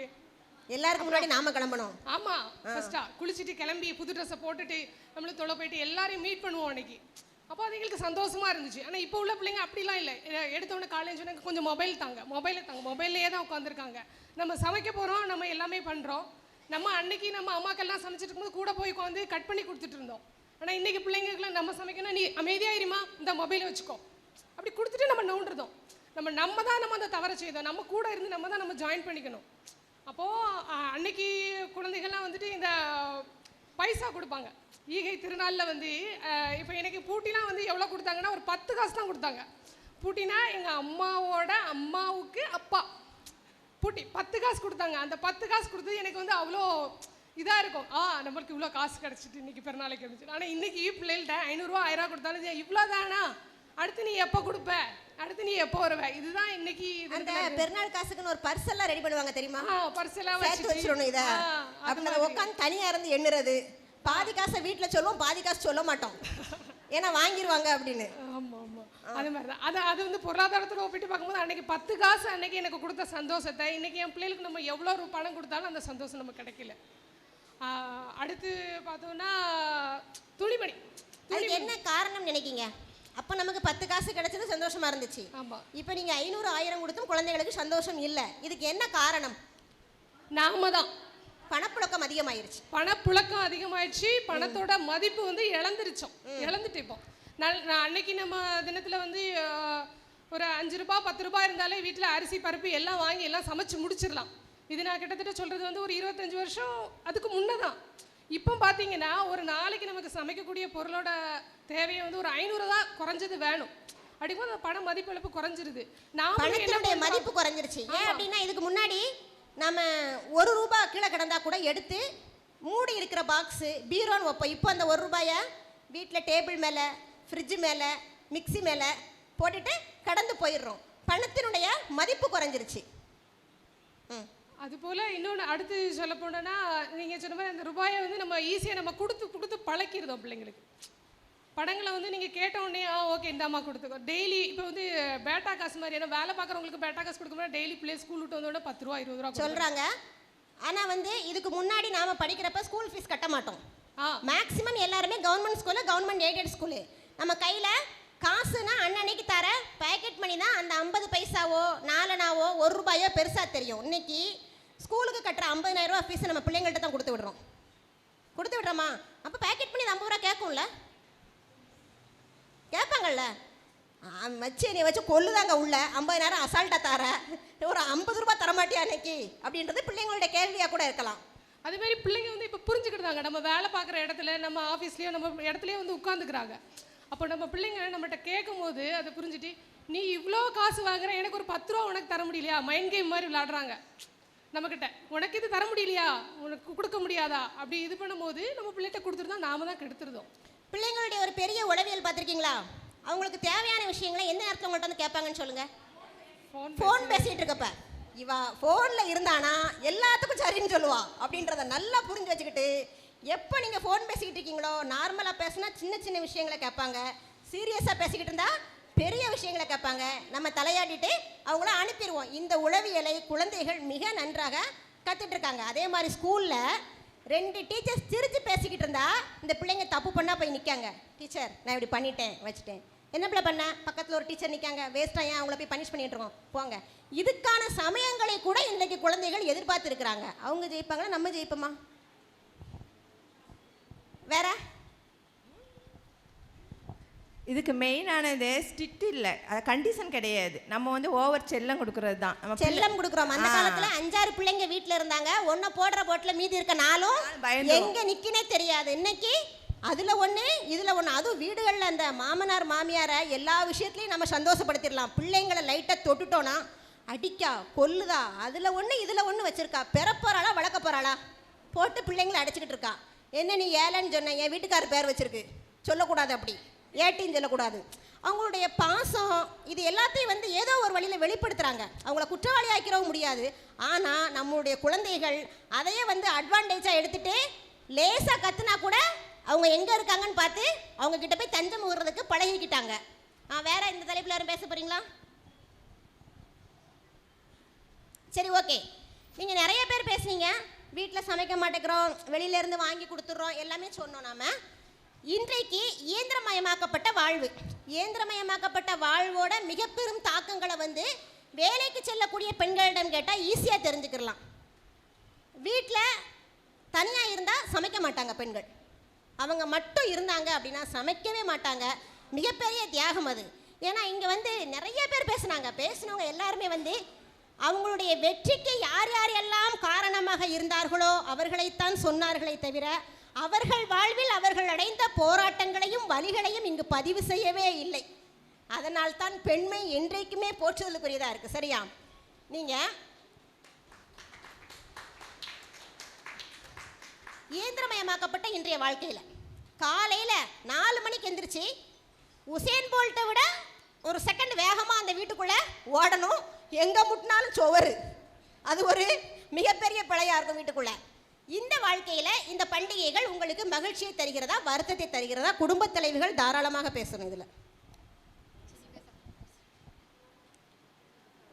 அதாவது அந்த காலத்தில் வந்து நம்ம பண்டிகை கொண்டாடும் போது காலையில் பண்டிகையெல்லாம் கொண்டாடி முடிச்சுட்டு சாயங்காலம் ஏதாவது ஒரு புது படம் போடுவோம், அதை நம்ம எல்லோரும் சேர்ந்து உட்காந்து பார்ப்போம். ஆனால் இன்றைய காலத்தில் அந்த நாளன்னைக்கு என்ன படம் ரிலீஸ் ஆகுது, அதில் first day first show book பண்ணுற மாதிரி இளைஞர்கள் எல்லோரும் இந்த காலத்தில் இந்த தொழில்நுட்பம் மூலியமாக அதுக்குள்ளே போகிறாங்க அப்படிங்கிறது என்னோட கருத்து. இது மகிழ்ச்சியாக இருக்கா, வருத்தமாக இருக்கா? வருத்தமாக தான் இருக்குது. எல்லாரோடையும் சேர்ந்து பார்க்குறதும், நம்ம எந்த படம் முதல்ல பண்டிகை கொண்டாடாமே நம்ம படத்துக்கு ப்ரையாரிட்டிஸ் பண்ணுறதும் வருத்தத்தை தருது. இன்னொன்று என்னென்னா, நம்ம அந்த காலத்துலலாம் ஒருத்தவங்களை நம்ம வீட்டுக்கு பண்டிகைக்கு கூப்பிடும் போது நம்ம தபால் மூலியமாக அனுப்புகிறதோ இல்லை வேறு ஏதாவது மூலியமாக மூலியமாக இருந்தோம். இப்போ எல்லாமே நம்ம இயந்திரத்தில் இன்விடேஷன் மாதிரி க்ரியேட் பண்ணி வாட்ஸ்அப்பில் அனுப்புறது, அந்த மாதிரி நம்மளோட இது எல்லாத்தையுமே சோஷியல் மீடியாவில் பகிர்ந்து கொள்வது வந்து வருத்தத்துக்குரியதாக இருக்கிறது. நம்மளால் தபால் அனுப்பி நம்ம அழைக்கிறது எந்த விதத்தில் இருக்குதோ அதை விட இது வந்து ரொம்ப கம்மியான இதை தருது அப்படிங்கிறது என்னோட கருத்து. இந்த இயந்திர உலகத்தில் நம்மளே இயந்திரமாயிரும், அதுதான் உண்மையான கருத்து. இப்போ வந்து பிள்ளைங்க வந்து என்ன சொல்கிறாங்க, வந்து இந்த ட்ரெஸ்ஸு நல்லா இருக்காம்மா, இது எப்படி இருக்குது அது எப்படி இருக்குன்னு சொல்லும்போது நமக்கு அதை வந்து ரசித்து சொல்ல முடிய மாட்டேங்குது. ஏன்னா அவசர கால உலகமாக இருக்குல்ல, நான் அடுத்தடுத்து நான் வேலைக்கு மூவ் பண்ணணும், இந்த இது பண்ணிட்டோன்னா அதுக்கப்புறம் நான் வந்து ஜாபுக்கு போகணும், இந்த மாதிரி இருக்கும்போது ஒரு கருத்தை கூட அந்த பிள்ளைகிட்ட நம்ம எடுத்து வைக்க முடியாத சூழ்நிலையில் தான் இருக்குது. அப்போம்லாம் அம்மா வந்து நம்ம பக்கத்தில் மடியில் படுக்க வச்சு அவ்வளோ டைமிங் இருக்கும். இப்போ டைமிங்கே இல்லை, கடந்து வேற ஓடிடுது டைம். ஆக வந்து இந்த மாதிரி கட்டத்தில் நம்ம ஒரு இயந்திரமாகவே ஆயிட்டோம். இயந்திர உலகத்தில் நம்ம தான் இயந்திரமாக ஆயிட்டோம். இவங்க சொன்னதுதான் இப்போ சமீபத்தில் நடந்த நிகழ்வு நினைவுக்கு வருது எனக்கு. என்னோட கணவர் வந்து வெளிநாட்டில் இருக்கார். இயந்திரமயமாக்கப்பட்ட வாழ்க்கையில் வந்து பண்டிகை தான் மகிழ்ச்சியை தருதான் இல்லை, ஒவ்வொரு நாளும் மகிழ்ச்சியை தருதா அப்படின்றதே பெரிய கேள்விக்குறி. வந்துட்டு இந்த நிறைய யூடியூப்பில் இதிலெல்லாம் வந்து நிறைய ரீல்ஸ் வருதுல்ல, அதை சாப்பிட்டா நல்லா இருப்போம் இதை சாப்பிட்டா நல்லா இருப்போம்னு வந்து வேகமாக வந்து என்கிட்ட, மம்மு குதிரைவாலி அரிசி வந்து உடம்புக்கு ரொம்ப நல்லதான், அந்த காலத்தில் மன்னர்கள்லாம் அதான் சாப்பிட்டாங்களாம். சரி, அதுக்கான ப்ரிப்ரேஷன் அந்த யூடியூப்காரங்க சொல்லியிருக்கான் பாருங்க, வாங்கி 3 நாள் ஊற போடணுமா. அதை டெய்லி காலையில் சோறு பொங்குறதுக்கு நேரம் இல்லை, நம்ம பிஸ்னஸ் பார்க்கணும் நிகழ்வுகளுக்கு போகணும் அப்படியே போய்கிட்டு இருக்கோம். குதிரைவாலி அரிசியை 3 நாள் ஊற போட்டு 4வது நாள் ஞாபகம் இருக்கணும்ல அது செய்கிறதுக்கு. அது ஒன்று. கூப்பிட்டேன், இங்கே வாங்க, அந்த அரிசி யார் சாப்பிட்டா, மன்னர்கள் சாப்பிட்டாங்களாம். அவன் போருக்கு போனான் 1000 பேரை திரட்டிட்டு. நம்ம எங்கே போகிறோம், ஒரு பக்கம் போகிறதில்ல. நெட்டில் தேடி பார்த்தா அந்த அரிசியை சாப்பிட்டா குறைஞ்சது 8 மணி நேரமாவது வேலை பார்க்கணுமா, கடினமான வேலை, அப்போ தான் அது செரிமானம் ஆகுமா. எங்கே போய் பார்க்க, எங்கே போய் செரிமானம் பண்ண. முழுக்க இயந்திரமயமாக்கப்பட்ட வாழ்வு. ஒரு வீட்டில் வந்து கணவனும் மனைவியும் சேர்ந்து பணிக்கு செல்லும் போது பொருளாதாரத்தை ஈட்டக்கூடிய சமயங்களில் அந்த மாதிரி குடும்பங்களில் தான் பொருளாதார தன்னிறைவு, எல்லா தேவைகளையும் நிறைவு செய்யக்கூடிய ஒரு மனநிலை. ஏதாவது ஒன்று பிள்ளைங்க கேட்டாங்கனாலோ இல்லை அவங்களுடைய உயர்கல்விக்கோ இல்லை மேல்நிலை படிப்புகளுக்கு தேவையான வசதிகளை செஞ்சு கொடுக்கறதுக்கு ரொம்ப வசதியாக இருக்குது. அதனால் வந்து இயந்திரமயமாக்கப்பட்ட வாழ்வு அப்படின்னு ஒரு பக்கம் கொஸ்டின் மார்க் வச்சாலும் கூட இருக்கக்கூடிய உலகத்தோடு நாமளும் அப்டேட் பண்ணி முன்னேறி போய்கிட்டு இருந்தால் மட்டும்தான் இந்த உலக வாழ்வு நம்ம நிற்க முடியும். நிறைய பேர் பார்த்துருக்கீங்களா, இந்த பிள்ளைங்க ஈஸியாக சொல்லுவாங்க, இவ ஒருத்தி பழைய பஞ்சாங்கத்தையே பாடிக்கிட்டு இருப்பா, பழைய கதைகளை சொல்லிக்கிட்டு இருப்பா, இவங்க கூட நம்ம நின்றுக்கிட்டு தான் நம்ம என்னைக்கு அங்கே போய் சேர முடியும், சேர முடியாது, வா நம்ம போவோம். இன்னைக்கு பேருந்துகளில் பயணப்படக்கூடிய பெண்கள் எத்தனை பேர் இருக்கீங்க?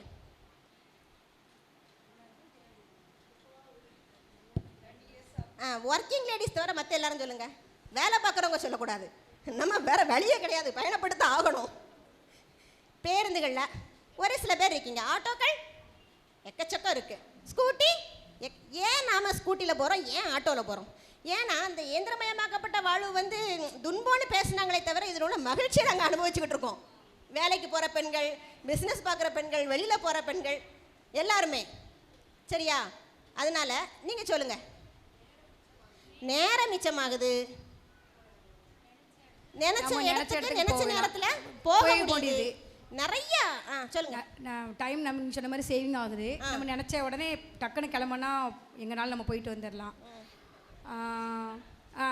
நம்ம வந்து இப்போ ஒரு ஆட்டோவில் போனோன்னா அதுக்கு ஒரு சார்ஜஸ் போடுறாங்க. இதுவே நம்மனா நம்ம தகுதிக்கு தக்கன ஒரு பெட்ரோல் போட்டு அதில் நம்ம போயிட்டு வந்துடலாம். இந்த மாதிரி ஒவ்வொரு விஷயத்தையும் சொல்லலாம், நிறைய விஷயங்கள். இன்னொன்று என்ன சொன்னீங்க அப்படின்னா, நிறைய வந்து வெளியில் ஆர்டர் பண்ணி கொடுத்துட்றாங்க. இதுதான் ரீசன். ஏன்னா அப்போ வந்து ஒரு ஃபேமிலிக்குள்ளே ஒரு 10 பேர் இருப்போம், அதிகபட்சம் 10 பேருக்கு ஒரு 2 கிலோ போட்டோன்னா பிரியாணி ஆக்கி முடிச்சிடலாம். இன்னைக்கு ஃபேமிலியில் இருக்க 10 பேரை தாண்டி ஃப்ரெண்ட்ஸ் சர்க்கிள் கொடுக்க வேண்டியது இருக்குது. நிறைய வேலைக்கு போகிறோம், நிறைய படிக்கிறோம், நிறைய ஃப்ரெண்ட்ஸ் சர்க்கிளை நம்ம நிறைய சுற்றி வச்சுருக்கோம்.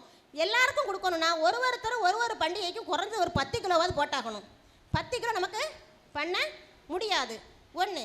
ரெண்டாவது என்ன அப்படின்னா, இப்போ ரீசெண்டாக அந்த மேம் சொன்ன மாதிரி மகளிர் தினம் மார்ச் 8 கொண்டாடினப்ப கிட்டத்தட்ட 3-4 நிகழ்வுகளுக்கு போயிருந்தேன்.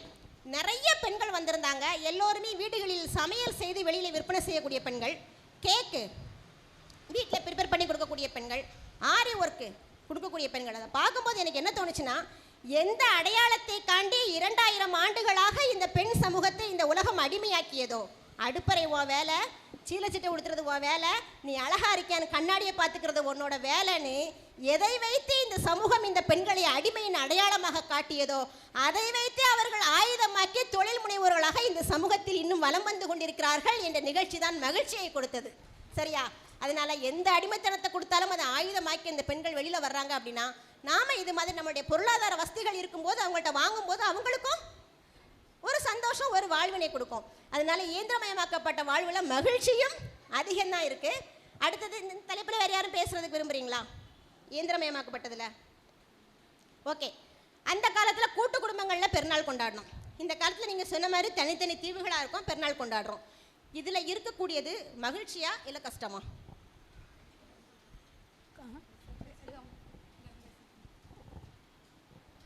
கூட்டு குடும்ப பெருநாள் எப்படி இருந்தது? கூட்டு குடும்ப பெருநாளில் தாங்க சந்தோஷமா இருந்துச்சு. இப்போல்லாம் எங்கே சந்தோஷம் இருக்குது? பக்கெட் பிரியாணி ஆர்டர் பண்ணிவிட்டு ஜாலியாக வீட்டில் மட்டும் என்ன செய்கிறோம், வாங்கிட்டு அதுவும் ஒரு பக்கெட் பிரியாணியோட விலை மட்டன் பிரியாணி 2500 3000, சிக்கன் பிரியாணினா 1200 1500க்கு வாங்கிட்டு அதோட செலவும் கம்மியாயிடுச்சு. நம்ம என்ன செய்யலாம், ஈஸியாக நம்மளுடைய பண்டிகையும் கொண்டாடி முடிச்சிடலாம் அப்படிங்கிற லெவலில் தான் இன்றைக்கி இருக்கிறோம்.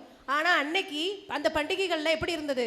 ரொம்ப அழகா, ரொம்ப சந்தோஷமா, நம்மளாம் எதிர்பார்க்க முடியாத ஒரு சந்தோஷம் கிடைச்சது அப்படின்னா அது அந்த காலத்தில் உள்ள நம்மளுடைய கூட்டு குடும்ப பெருநாளில் தான் என்னச்சது கிடைச்சது. அன்னைக்கு என்ன செஞ்சோம், அண்ணன் தம்பி அக்கா தங்கச்சி அம்மா குடும்பத்தில் உள்ளவங்க அத்தா குடும்பத்தில் உள்ளவங்க எல்லாரும் சேர்ந்து சந்தோஷமா கொண்டாடணும். அது மட்டும் இல்லை, அன்னைக்கு என்ன செய்வோம், புது ட்ரெஸ் உடுத்திட்டு போய் ஒவ்வொரு வீட்டுக்காக கொண்டு போய் என்ன செய்வோம், காமிச்சு பெருநா பைசா வாங்கிட்டு அதில் கிடைக்கிற ஒரு சந்தோஷம் எவ்வளோ சந்தோஷமா இருந்தோம். உண்மையிலேயே அன்னைக்குள்ள பெருநாள் சந்தோஷமாக தான் நம்மளுக்கு இருந்தது, நம்ம அதை தான் ஃபீல் பண்ணியிருக்கோம். இப்போ உள்ள பெருநாள் இப்போ உள்ள பிள்ளைங்களுக்கு சந்தோஷமாக இருக்குன்னா மொபைல் அடிக்டிங்காக தான் நினைச்சாங்க இருக்கிறாங்க. அந்த அளவு பெருநாளை வந்து ரொம்ப அந்த அளவுக்கு சிறப்பாக கொண்டாடுற மாதிரிலாம் இந்த உள்ள பெண் குழந்தைகள்லாம் அந்த அளவுக்கு கொண்டாடுறாங்களா அப்படிங்கிறது கேள்விக்குரிய விஷயம்தான். ஏன்னா இந்த அளவுக்கு அவங்களுக்கு அது அன்னைக்கு ஒரு நாள் பெருநாள் அப்படிங்கிற ஒரு இதாக தான் இருக்குது. நம்ம வந்து அது என்ன செய்யணும், அந்த பெருநாளைக்காகவே வெயிட் பண்ணுவோம், ரொம்ப நாளாக வெயிட் பண்ணி ஈகரோடு இருப்போம். 1ஆம் பெருநா 2ஆம் பெருநா 3ஆம் பெருநா 12ஆம் இரவு 27ஆவது இரவு அப்படி கடைசி 10 நாள் அப்படி ஒவ்வொரு நாளும் எதிர்பார்த்து இருப்போம். இப்போ அப்படிலாம் கிடையாது. ட்ரெஸ்ஸு மட்டும்தான் குறிக்கோள், சாப்பாடு பிரியாணி மட்டும்தான் குறிக்கோள். அப்படி தான் என்ன செய்யுது இன்னைக்கு கூட்டு குடும்ப வாழ்க்கையில் இருந்த மாதிரி ஒரு பெருநாள் என்ன செய்யலை. இப்போ உள்ள தனிமையான பெருநாட்களில் கண்டிப்பாக சந்தோஷம் இல்லை. ஏன்னா பக்கத்தில் இருந்தாங்கன்னா தூரத்தில் இருந்தாங்கன்னா அது வேற. சரி, தூரத்தில் போய் இருக்காங்க கூட்டு குடும்பமாக கொண்டாட முடியலன்னா அது வேற. பக்கத்திலே இருந்துட்டு கூட்டு குடும்பமாக கொண்டாட முடியல அப்படின்னா அது வந்து கவலைக்குரிய விஷயம்தான். அதனால கூட்டு குடும்ப பெருநாள் தான் உண்மையில் சந்தோஷம். இந்த கூட்டு குடும்பத்தில் வந்து எப்படின்னா எல்லாருமே அக்கா தங்கச்சி எல்லாருமே ஒவ்வொரு வேலையை பார்த்துக்கிட்டு இருப்பாங்க. எல்லாரும் வந்து சிரிச்சுக்கிட்டு பேசிக்கிட்டு, ஒரு ஆள் தக்காளி வெட்டுறது, ஒரு ஆள் வெங்காயம் வெட்டுறது, இந்த மாதிரி இருக்கும்போது அவளுக்கு ஒரு அந்த எல்லா பழைய கதையெல்லாம் பேசிக்கிட்டு வந்து ஒரு என்ஜாய் பண்ணிக்கிட்டு இருப்பாங்க. ஆனால் இந்த காலத்தில் வந்து அப்படி கிடையாது. எப்போவுமே தனியாக இருக்கிறனால அவங்க வந்து அதே வேலை பளு வந்து அதிகமாக இருக்குமேன்னு சொல்லிட்டு யாரையுமே இணைக்காமையே என்ன செய்யுது, அப்படியே தனிப்பட்ட முறையிலே போய்கிட்டு இருக்குது. ஆனால் அந்த காலத்தில் உள்ளது தான் சிறப்பான முறையில் இருந்துச்சு. அப்போ உள்ள பெருநாள் வந்து நம்மளுக்கு வந்து ரொம்ப ஹாப்பியாக இருந்துச்சு. இப்போ உள்ள பெருநாள் என்ன, பிள்ளைங்களே நம்மள்ட்ட பேச மாட்டேங்காங்க, ஃபோன்லேயே உட்காந்துருக்காங்க. ஏன் ஹஸ்பண்ட் கூட லேப்டாப்பை தூக்கி உட்காந்துடுறாங்க. அந்த மாதிரி நிலைமை தான் இப்போ இருக்குது. இப்போ உள்ள பெருநாள்கள் வந்து நீங்கள் சொன்ன மாதிரி இயந்திரமாக்க பெருநாள் தான் நம்ம அதிகமாக பார்க்குறோம். அப்போ உள்ள பெருநாள் வந்து எல்லாருமே ஃபேமிலியாக என்ஜாய் பண்ணுவோம், வெளியில் போவோம் வருவோம், அவங்கக்கிட்ட பேசிகிட்டு இருப்போம். அப்படி தான் இருந்தது. இப்போ உள்ள பெருநாள் எல்லாமே பிள்ளைங்க முதற்கொண்டு எல்லாமோ நம்ம ஏதாவது ஒன்று வாங்கி கொடுத்தா அப்போ மட்டும் நம்மள்ட்ட வந்து பிள்ளைங்க சந்தோஷப்படுறாங்க. அதுக்கப்புறம் நம்மள்ட்ட பேசுகிறதுக்கே அவங்களுக்கு நேரம் இல்லை. அப்படி தான் இப்போ உடைய பெருநாளை நம்ம பார்க்குறோம். அதனால் என்னை பொறுத்த வரைக்கும் அப்போ உள்ள பெருநாள்கள் சிறப்பானதுன்னு நினைக்கிறேன். யார் பேசினாலும் எந்திரிச்சு நின்று பேசுங்க. அப்போ உள்ள பெருநாள்கள்லாம் சஹர் டைமில் எத்தனை பேர் எழுந்திருப்போம், வெளியே எத்தனை பேர் வந்திருப்போம். இன்றைக்கி யாராவது ஒருத்தரை பார்க்க முடியுதா? அன்றைக்கி எவ்வளோ சந்தோஷம் இருந்தது சஹர் டைமில். நம்மளுடைய ஏஜில் உள்ளவங்கள்ட்டலாம் நல்லா நினச்சி பாருங்கள், எவ்வளோ ஒரு சந்தோஷம். அந்த சஹர் டைமில் வெளியே வந்து தெருவில் ஆடுறது, நோம்பு வச்சுட்டு வெளியே போகிறது, அந்த ஹாப்பினஸ்லாம் இப்போ எங்கேயுமே கிடைக்காது. உண்மையிலே அந்த காலத்தில் உள்ள பெருநாள் மாதிரி இந்த பெருநாட்களோ பண்டிகை காலங்களோ உண்மையிலே இல்லை. அவங்க சொன்ன மாதிரி இப்போ ரமலான் ஆரம்பிச்சதுக்கப்புறம் அண்ணன் கூட பார்த்துருப்பாங்க, வெறிச்சோடிய வீதிகள் அப்படின்னு சொல்லிட்டு ஃபேஸ்புக்கில் ஒரு ஹெட்டிங்கில் எழுதினேன். எக்கச்சக்கமான கமெண்ட்ஸ் என்ன அப்படின்னா, எங்களுடைய பழைய நினைவுகளை முன்னிறுத்திட்டீங்க அப்படின்னு நிறைய பேர் அதில் ஃபீல் பண்ணியிருந்தாங்க. ஏன்னா விடிய விடிய தூங்க மாட்டோம், சகரைக்கு எந்திக்கிறது தான். விடிய விளையாண்டு முடிச்சுட்டு காலைல ஸ்கூல் கிளம்பிட்டதுக்கு ஸ்கூல் போயிடுவோம், திரும்ப சாயந்தரம் வருவோம். நோம்பு கஞ்சி வேங்கிறதுக்கு பாத்திரத்துக்கிட்டு ஒரு லைனில் ஓடுவோம். பக்கத்தில் யாருக்காவது வாங்கி கேட்டால் கூட வாங்கி கொடுப்போம். திரும்ப நோம்பு திறப்போம், திரும்ப தொழுவோம். தூக்கம்ன்றது ஒரு 4 மணி நேரம். அந்த நேரங்களில் 30 நாளுமே விழாக்கோலமாக தான் அன்றைக்கி இருக்கும். நீங்கள் பேசுவோம்மா. அஸ்ஸலாமு அலைக்கும் வரஹ்மத்துல்லாஹி வபரகாத்துஹு. 100க்கு 100 உண்மைன்னு சொன்னால் அது அப்போ உள்ள பெருநாள் தாம்மா. அதில் உள்ள சந்தோஷம் இப்போ உள்ள பெருநாள் கிடையவே கிடையாது. அது எத்தனை பேர் சொன்னாலும் சரி, அது அப்போ உள்ள பெருநாளோட சந்தோஷம் நிம்மதி இப்போ உள்ள பெருநாள் கிடையவே கிடையாது. எல்லாமே அங்கங்கே அவங்கவுங்க தனித்தனியாக கொண்டாடும்போது அதில் என்ன சந்தோஷம் இருக்குது? ஏன்னா எல்லோரும் வந்து ஒன்றா இருந்து ஒரு குடும்பத்தில் தங்கி வெளியூரில் இருந்து கூட வரணும். அங்கே அது பெருநாளைக்காக ரிஸ்க் எடுத்து வரணும். ஏன்னா செலவு கூட பார்க்கக்கூடாது. ஏன்னா பண வசதி தான் இருக்குது தானே, எப்படி இல்லாமலாம் இல்லை. பொருளாதார வசதி இருக்குது, பண வசதி இருக்குது, வாகன வசதியும் இருக்குது. அப்படி இருக்கிற பட்சத்தில் குடும்பத்தோடு போய் ஒரு ஊரில் இருந்து ஒரு கிராமத்தில் போய் கூட இருந்து பெருநாள் கொண்டாடினா அதில் அவ்வளோ ஒரு சந்தோஷம் இருக்குது. அதுதான் நிரப்பமான சந்தோஷமே அப்போ உள்ள பெருநாள் மட்டும்தான். அப்போ உள்ள சந்தோஷம் மட்டும்தான், இப்போ கிடையவே கிடையாதும்மா. அம்மா வந்து யாருக்கு தகவல் சொன்னாங்களோ அவங்களுக்கு போய் சேர்ந்துரும். காசு இருக்கு, எல்லாம் இருக்கு, வர வேண்டியதான ஊரை பார்த்து கொண்டாடுறதுக்குன்னு.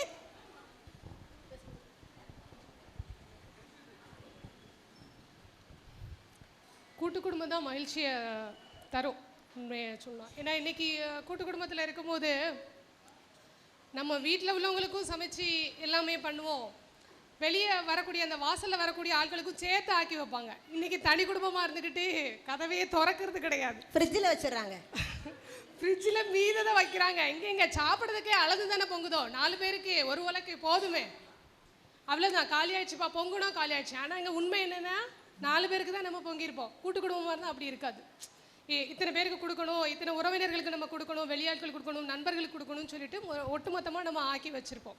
ஸோ கூட்டு குடும்பமாக இருக்கும். அது மாதிரி இன்னொன்று என்னென்னா, கூட்டு குடும்பமாக இருக்கும்போது இன்னார் இந்த ஊரில் இருக்கா வைக்கா அப்படின்னு சொல்லிட்டு அந்த விவரங்கள்லாம் நம்மளுக்கு வந்து தெரியும். அப்போ அவங்களோட நம்ம வந்து அந்த அன்பை வந்து எதிர்பார்க்கும் அப்படிங்கிறத வந்து அந்த வெளிநாட்டில் இருக்கக்கூடிய மக்களுக்கும் தெரியும். இந்த மாதிரி கூட்டு குடும்பமாக இருக்கும்போது இந்த தேதியில் நீ வந்து தான்ப்பா ஆகணும், தாயோ தந்தையோ சொல்லிடுவாங்க, அப்போ வந்துடுவாங்க. ஆனால் இன்றைக்கி என்ன செய்கிறாங்க, கணவன் வந்து வெளிநாட்டில் இருப்பாப்ல, அப்போ மனைவி வந்து கூப்பிடாப்ல, இந்த மாதிரி பெருநாளைக்கு நீங்கள் வந்துடுங்க, சந்தோஷமாக இருக்கும். வரமாட்டார் அவர். இந்த மாதம் நான் லீவ் எடுத்தால் ஒரு மாதம் சம்பளம் கட்டாயிரும், அடுத்த மாதம் ஃபீஸ் கட்ட முடியாது, வரணுமா வேண்டாமா, நீ கேட்க மாட்டேன்னா நான் வருவேன், இப்படி தான் சொல்லுவாங்க. ஏன்னா இது வந்து நம்ம குடும்பத்தை பிரித்து கொண்டு போயிட்டோம். நம்மளுக்கு தேவையான தேவைகள்லாம் வேணும்னா அவர் வெளிநாட்டில் தான் இருக்கணும். கூட்டு குடும்பத்தில் அப்படி இருக்க முடியுமா? தாயோ தகப்பனோ மாமியோ மாமனாரோ கேட்க தான் செய்வாங்க. அது மாதிரி மருமகளை எடுத்துக்கிட்டாலும் அப்படி தான். மருமக ஈஸியாக போய் டக்குன்னு போய் அம்மா வீட்டுக்கு அங்கே கிட்டலாம் போயிட முடியாது. மாமியார் சொல்லிடுவாப்ல, என் மருமவா பிறநாளைக்கு போக மாட்டா, என் வீட்டில் தான் இருப்பா. இன்றைக்கி தினத்தில் முன்னாடி சொல்லிடுவாங்கல்ல, என் மருமக என் நம்பி சொல்லிடுவாங்க. இன்றைக்கி சொல்ல முடியுமா? தனியாக இருக்கும், அம்மா வீட்டில் இருக்கம்மா மாமியார் வீட்டில் இருக்கமான்னு அந்த கன்ஃபர்மேஷனே கிடையாது. நம்ம இங்கே பேசாமல் சாப்பிட்டுட்டு ஒரு ஜஸ்ட் ஒரு விசிட் மாதிரி போயிட்டு வந்துருந்தோம், இவ்வளோதான். அப்போ கூட்டு குடும்பம் தான் நம்மளுக்கு வந்து சிறப்பாக இருந்துச்சு. கூட்டு குடும்பம் தான் வந்து மற்ற எதுவும் சிறப்பு இல்லையான்னு கொஸ்டின் மார்க் ஒரு புறம் இருந்தாலும் கூட, பண்டிகைகள் விழா காலங்கள் குடும்பத்தினுடன் இருக்கும்போது மட்டும்தான் நமக்கு மகிழ்ச்சியை கொடுக்குமே தவிர தனித்தீவில் கொண்டாடுறது ஒரு காலமும் மகிழ்ச்சியை கொடுக்காது. அதுக்கு ஆப்போசிட்டான கருத்துக்களுமே வந்து எங்கே இருந்துமே வரல. எனக்கு சில நுணுக்கமான விஷயங்களை சொல்லுங்களேன். இந்த பண்டிகைகள் வந்தால் இந்த பலகாரங்கள்லாம் அந்த காலத்தில் நாங்கள் பண்ணணும், இந்த காலத்தில் பண்ணலை அப்படின்னு இருக்கும்ல, அந்த மாதிரி தகவல்கள் யாராவது? அப்போம்லாம் நம்ம அம்மா 2 மணிக்கே எந்திரிச்சிருவாங்க. எந்திரிச்சு நான் ராம்நாத் டிஸ்ட்ரிக்ட் தான், அங்கே வந்து கோழியாப்பம் வட்டலாப்பம் அந்த மாதிரி கேள்விப்பட்டிருக்க மாட்டீங்க. ஏன்னா இந்த டிஸ்ட்ரிக்டில் இல்லை. கோழியாப்பம் கேள்விப்பட்டிருக்க மாட்டீங்க. அது ஒரு பேப்பர் மாதிரி இருக்கும். அந்த நாங்கள் நோம்பு பிடிச்சிக்கிட்டு 30 நாள் நோம்பு பிடிப்போம். அந்த சின்ன பிள்ளையாக இருக்கும்போது 30 நாள் நோம்பு பிடிச்சிட்டு நம்ம வந்து அந்த கோழியாப்பம் வட்டலாப்பதுக்காண்டி அப்படியே எதிர்பார்த்துக்கிட்டு இருப்போம். இது வந்து என்ன ஒரே ஆப்பாப்பதுன்னு சொல்லியிருக்கேன்னு நினைக்காதீங்க. ஏன்னா அந்த 1 இயர் நாங்கள் வெயிட் பண்ணிவிட்டு அந்த பெருநாள் அன்னைக்கு அந்த சாப்பிட்றோம் பார்த்தீங்களா, அதுதான் எங்களுக்கு பெருசாக இருக்கும். அது நம்ம வந்து நோம்பு டைமில் ஒன்றுமே சாப்பிடாம இருந்துட்டு புதுசாக நம்ம ஒரு வருஷத்துக்கு அப்புறம் வந்து நம்ம சாப்பிட்றோம், அது எவ்வளோ பெரிய விஷயம். ஆனால் வந்து இப்போ வந்து பார்த்தோமாக்கே எப்போ பார்த்தாலும் ரெகுலராக இட்லி வந்து போடுவோம்ல, இட்லி தோசை அவ்வளோதான். 2 மணிக்கு எழுந்திரிக்காங்க, இல்லை 9 மணிக்கு எழுந்திரிச்சு அது இட்லி என்ன செஞ்சுருவாங்க, போட்டுருவாங்க அடுப்பில். அப்போ நான் வந்து கல்யாணம் ஆன புதுசில் நான் வந்து கேட்குறேன், என்ன வந்து பண்ணணும் அப்படின்னு கேட்குறேன். இட்லி இருக்குல்லா, இட்லி பண்ணிடுவோம். எப்போவுமே ஒரு வருஷம் ஃபுல்லாக அதை தான் பண்ணுறீங்க இப்போவுமா. அப்போது டிஃப்ரெண்ட்டான இதெல்லாம் இந்த காலத்தில் பண்ணுறது கஷ்டமாக இருக்குது. வேறு ஏதாவது இப்போ எங்கள் ஊர்லலாம் வடகரை பக்கம், தென்காசி டிஸ்ட்ரிக்ட் வடகரை பக்கம் ரம்ஜான் வருது அப்படின்னா அந்த ஒரு வாரத்துக்கு முன்னாடியே வந்து கூழ் வத்தல் போடுவாங்க. வடகம் காய வைப்பாங்க, அதாவது சீனி இறக்காய் வத்தல், கத்தரி வத்தல் இதெல்லாம் காய வைப்பாங்க. அப்புறம் எங்கள் சைடில் வந்து எண்ணெய்க்கறி ஃபேமஸ், அது வச்சுருவாங்க. அந்த 30 நாளுக்கும் எது இருக்கோ இல்லையோ, ஏன்னா அந்த டைமில் நோம்பு டைம் ரொம்ப டயர்டாக இருப்பாங்க, நைட் எழுந்து சமையல் ரொம்ப பண்ணிக்கிட்டு இருக்க முடியாதுன்றதுனால இதெல்லாம் ஒரு சைடிஷாக இருக்கும். அது தினமும் இருந்தாலும் சலிக்காது, அதில் தான் மேட்ரு. சரியா? அதை வந்து நம்ம வந்து சாப்பிட்ருக்கோம். இந்த மாதிரி உங்க இதில் வந்து அந்த அந்த டைமிங்கில் வந்து இந்த பலகாரங்கள்லாம் பண்ணாங்க, இப்போ பண்ணலை அப்படின்னு. ஆனால் இவங்க சொன்ன ஒரு விஷயம் வந்து உண்மை. நான் சின்ன வயசில் வந்து எங்கள் அம்மா வந்து டெய்லி இட்லியை வச்சிரும். ஆனால் எங்கள் சொந்த ஃப்ரெண்ட்ஸுங்க வீட்டிலலாம் வந்து ரம்ஜான், பக்ரீத் இதில் தான் வந்து இட்லி தோசை அப்படின்னா அந்த பண்டிகை காலங்களில் மட்டும்தான் அதை செய்வாங்க. ஆனால் அந்த வீட்டில் அன்னைக்கு மட்டும் அந்த கொப்பரை வந்து கிட்டத்தட்ட என்னோட பாதி உயரத்துக்கு இருக்கும்னு நினைக்கிறேன். பெரிய கொப்பரையில் விறகடுப்பில் வச்சு செஞ்சு ஒட்டுமொத்த ஃபேமிலிக்கும் கொடுப்பாங்க. அது அன்னைக்கு மட்டும் ஸ்பெஷலாக பண்ணி அதுக்கு சட்னி வைப்பாங்க, சாம்பார் வைப்பாங்க, எல்லாமே வச்சு சாப்பிட்ட காலங்கள்லாம் உண்டு. இல்லை, இந்த நோம்புக்கு முன்னமாக ரெடி பண்ணி வைக்கிறதுனா எங்கள் அம்மா என்ன பண்ணுவாங்கன்னா மாவு வறுத்து வச்சுருவாங்க. எந்த ஊர்? பேட்டை. ஓகே, அவங்க ஏரியாவை சொல்லுங்க, அப்போ தான் அங்கே அது ஃபேமஸ்ங்கிறது எங்களுக்கு தெரியும். திருநெல்வேலி தான். இடியாப்பத்துக்கு உண்டானதை தனியாக வறுத்து வைப்பாங்க, தேங்காய் மாவு வறுத்து வைக்கிறது. ஏன்னா நோம்பு திறந்ததுக்கப்புறம் பலகாரம் தான் நம்மளுக்கு சாப்பிட முடியும். ஸோ அப்போ அந்த கொழுக்கட்டை, இனிப்பு கொழுக்கட்டை, பால் கொழுக்கட்டை, அப்புறம் இடியாப்பம், புட்டு, இந்த மாதிரி விஷயங்கள், தக்கடி இதெல்லாம் போடுறதுக்கு வந்து மாவுகளை வறுத்து வைப்பாங்க. அதுக்கு போக நமக்கு வந்து இந்த சகரில் சாப்பிட்றதுக்கு சுல்லாப்பா வேணும்னு சொல்லுவாங்க. சுல்லாப்பா நாக்கில் வந்து பட்டை உண்டை சட்டுன்னு எடுத்து சோறை இழுக்கணும். அப்போ என்ன பண்ணணும், தொட்டுக்க ஒரு டேஸ்ட்டுக்கு ஏதாவது சைடிஷ் வேணும். அப்போ என்ன பண்ணுவாங்க, மாங்காய் ஊறுகாய், நார்த்தங்காய் ஊறுகாய், அப்புறம் எலுமிச்சை ஊறுகாய், இந்த ஊறுகாய்களெல்லாம் வந்து ரெடி பண்ணி வச்சுருவாங்க. அடுத்து வந்து பார்த்திங்கன்னா மாசி, ஏன்னா கறி மீன் கிடைக்காத நாட்களில் வந்து மாசியை வந்து வறுத்து இது வெங்காயம்லாம் போட்டு வறுத்து அதை வச்சு சாப்பிட்டோம்னா வெறும் ரசமும் ஒரு மாசியும் போதுமானதாக இருக்கும். இதுதான் வந்து நோம்புக்கு முன்னமாக ப்ரிப்பேர் பண்ணி வைக்கிறதுனா. அதுக்கப்புறம் பார்த்தீங்கன்னா பெருநாளைக்கு விதமாக சாப்பாடு அப்படின்னா பிரியாணி தான். அதுக்கு மேலே நம்ம எதுவுமே இது இல்லை, மட்டன் பிரியாணி ஒன்றுதான். அந்த அக்கா நீங்கள்லாம் பேச வேண்டியதானே பண்டிகை, தீபாவளி, பொங்கலை பற்றிலாம். அக்கா, தீபாவளி பண்டங்கள்லாம் எங்கேருந்து வாங்கி தரீங்கன்னு சொல்லுங்கக்கா. வணக்கம். தீபாவளி நாங்கள் எல்லாமே கையில் தான், எல்லாமே வந்து நான் இங்கே கொடுக்குறதுமே எல்லாருக்குமே வெளியில் வாங்கி கொடுக்குறது. நீங்கள் சொன்ன மாதிரி பக்கெட் பிரியாணிலாம் கிடையாது. இப்போ வரைக்குமே எங்கள் வீட்டில் டெய்லியுமே மேக்ஸிமம் 99% வந்து குழந்தைக்கு எல்லாமே எங்கள் வீட்டில் தான் செய்வோம். மெயினாக வந்து அந்த அதிரசம், கை சுத்து முறுக்கு, அப்புறம் அந்த சீடைன்னு சொல்லுவோம் இல்லையா, அது. எந்த ஊருக்கா? இங்கே தான், திருநெல்வேலி தான். இங்கே வந்து குடியிருக்க முடியாத நாம வீட்டில் தான் பண்ணுவாங்க நாம. சொல்லுங்க. சொந்த ஊர் வீரவநல்லூர், இங்கே வீட்டுக்காரங்க வீடு இங்கே இல்லை. இப்போ வரைக்கும் அப்படி தான் பண்ணிகிட்டு இருக்கோம், இருக்காங்க. இப்போ இங்கே பேசினவங்க எல்லாருமே பாருங்களேன், பழைய தான், அதாவது பண்டிகை காலங்கள் கேட்டிருந்தீங்க இல்லையா, பழைய இதுதான் நல்லா இருக்குன்னு சொன்னாங்க. அப்புறம் கல்வியை பற்றியும் கேட்டிருந்தீங்க. இதில் ஒன்றுமே கிடையாது. இன்றைக்கி அதை வந்து ப்ரூவ் பண்ணி அதை ஷேர் பண்ணுற அளவுக்கு இன்றைக்கி இவ்வளோ பேர் முன்னேறி வந்திருக்கோம். இதுவே பெரிய விஷயம். இதை யாருமே அங்கே வீட்டில் சொல்ல தயக்கம் இருந்ததில்ல. இன்றைக்கி தைரியமாக மைக்கை பிடிச்சி எல்லோரும் பேசுகிறோம்ல. இன்றைக்கி அதை மிஸ் பண்ணிட்டோம், இதை அதுக்கு ஒரு களம் கொடுத்துருக்காங்க. அதுக்கு ஒரு வின்ஸ் ஆஃப் இஸ்லாமுக்கு ஒரு பெரிய கைத்தட்டல் கொடுத்துருங்க. ஓகே, நன்றி. அஸ்ஸலாமு அலைக்கும். உணவு பற்றி நீங்கள் கேட்டிருந்தீங்க. முன்னாடி வந்து இருக்கிறதெல்லாம் அவங்க சொன்னாங்க. இப்போ உள்ள இதெல்லாம் நான் சொல்கிறேன். ஆஸ்திரேலியா எல்லா நாடுகள்லேயும் சரி, நம்ம மாநிலங்கள்லேயும் சரி, இதுக்குன்னே வந்து ஸ்ட்ரீட்டே இருக்குது. உணவுகளுக்குன்னே வந்து நோன்பை திட்டமிட்டு முன்னமே வந்து வேறு சகோதரர்களாக இருக்கட்டும், மாற்று மதமாக இருக்கட்டும், எல்லாருமே வந்து அந்த ஸ்ட்ரீட் ஃபுட்டை என்ஜாய் பண்ணுறாங்க. என்னென்னா அந்த ஒரு ஃபுல் ஸ்ட்ரீட்டே வந்து ஏகப்பட்ட நான்வெஜ் ஐட்டம்ஸ், வெஜ் ஐட்டம்ஸ், அந்த மாதிரி வந்து இப்போ நிறைய முன்னேறி இருக்குது. அப்போ உள்ளதே நம்ம பேசிகிட்டு இருக்கோம். இப்போ அப்போ உள்ளதை நம்ம என்ஜாய் பண்ணோம், இப்போ உள்ளதை நம்ம பிள்ளைங்க லைக் பண்ணுறாங்க. அப்போது அதுக்கேற்ற மாதிரி நம்ம மாற வேண்டிய சூழ்நிலை இருக்குது. எப்படி நம்ம வந்து அந்த காலத்தில் அப்படி இருந்தோம்னு பேசுகிறோமோ, இப்போ உள்ள பிள்ளைங்களுக்கு இந்த மாதிரி ஃபுட்ஸ் ரொம்ப பிடிக்குது. அது நல்லது கெட்டது ரெண்டாவது. ஆரோக்கியம் இல்லை, அல்ஹம்துலில்லாஹ் அந்த ஃபுட்டு நல்லா இருக்குது. அதனால் அதை நம்ம என்ஜாய் பண்ணுறோம் இப்போ உள்ள காலத்தில். டேஸ்ட் நல்லா இருக்குது அப்படின்ட்டாங்க. சோபனா பேசுங்க. நான் வந்து சோபனா, பிறந்தது வளர்ந்தது எல்லாமே திருநெல்வேலியில் தான், பாளையங்கோட்டை முருகன்குறிச்சியில். ஆனால் இப்போ செட்டில் ஆனது தென்காசியில். அம்மா அப்பா 2 பேரும் பிஎஸ்என்எல்லில் ஒர்க் பண்ணாங்க. அப்படி ஒர்க் பண்ணும்போது எங்கள் அம்மாவோட க்ளோஸ் ஃப்ரெண்ட் வந்து ஒரு கிறிஸ்டின் ஆண்டியும் இருந்தாங்க, ஒரு முஸ்லீம் ஆண்டியும் உண்டு. தீபாவளி, பொங்கல் இந்த மாதிரி நேரங்களில் நாங்கள் எங்கள் வீட்டில் செய்கிறது எல்லாத்தையுமே அங்கே கொடுப்போம்.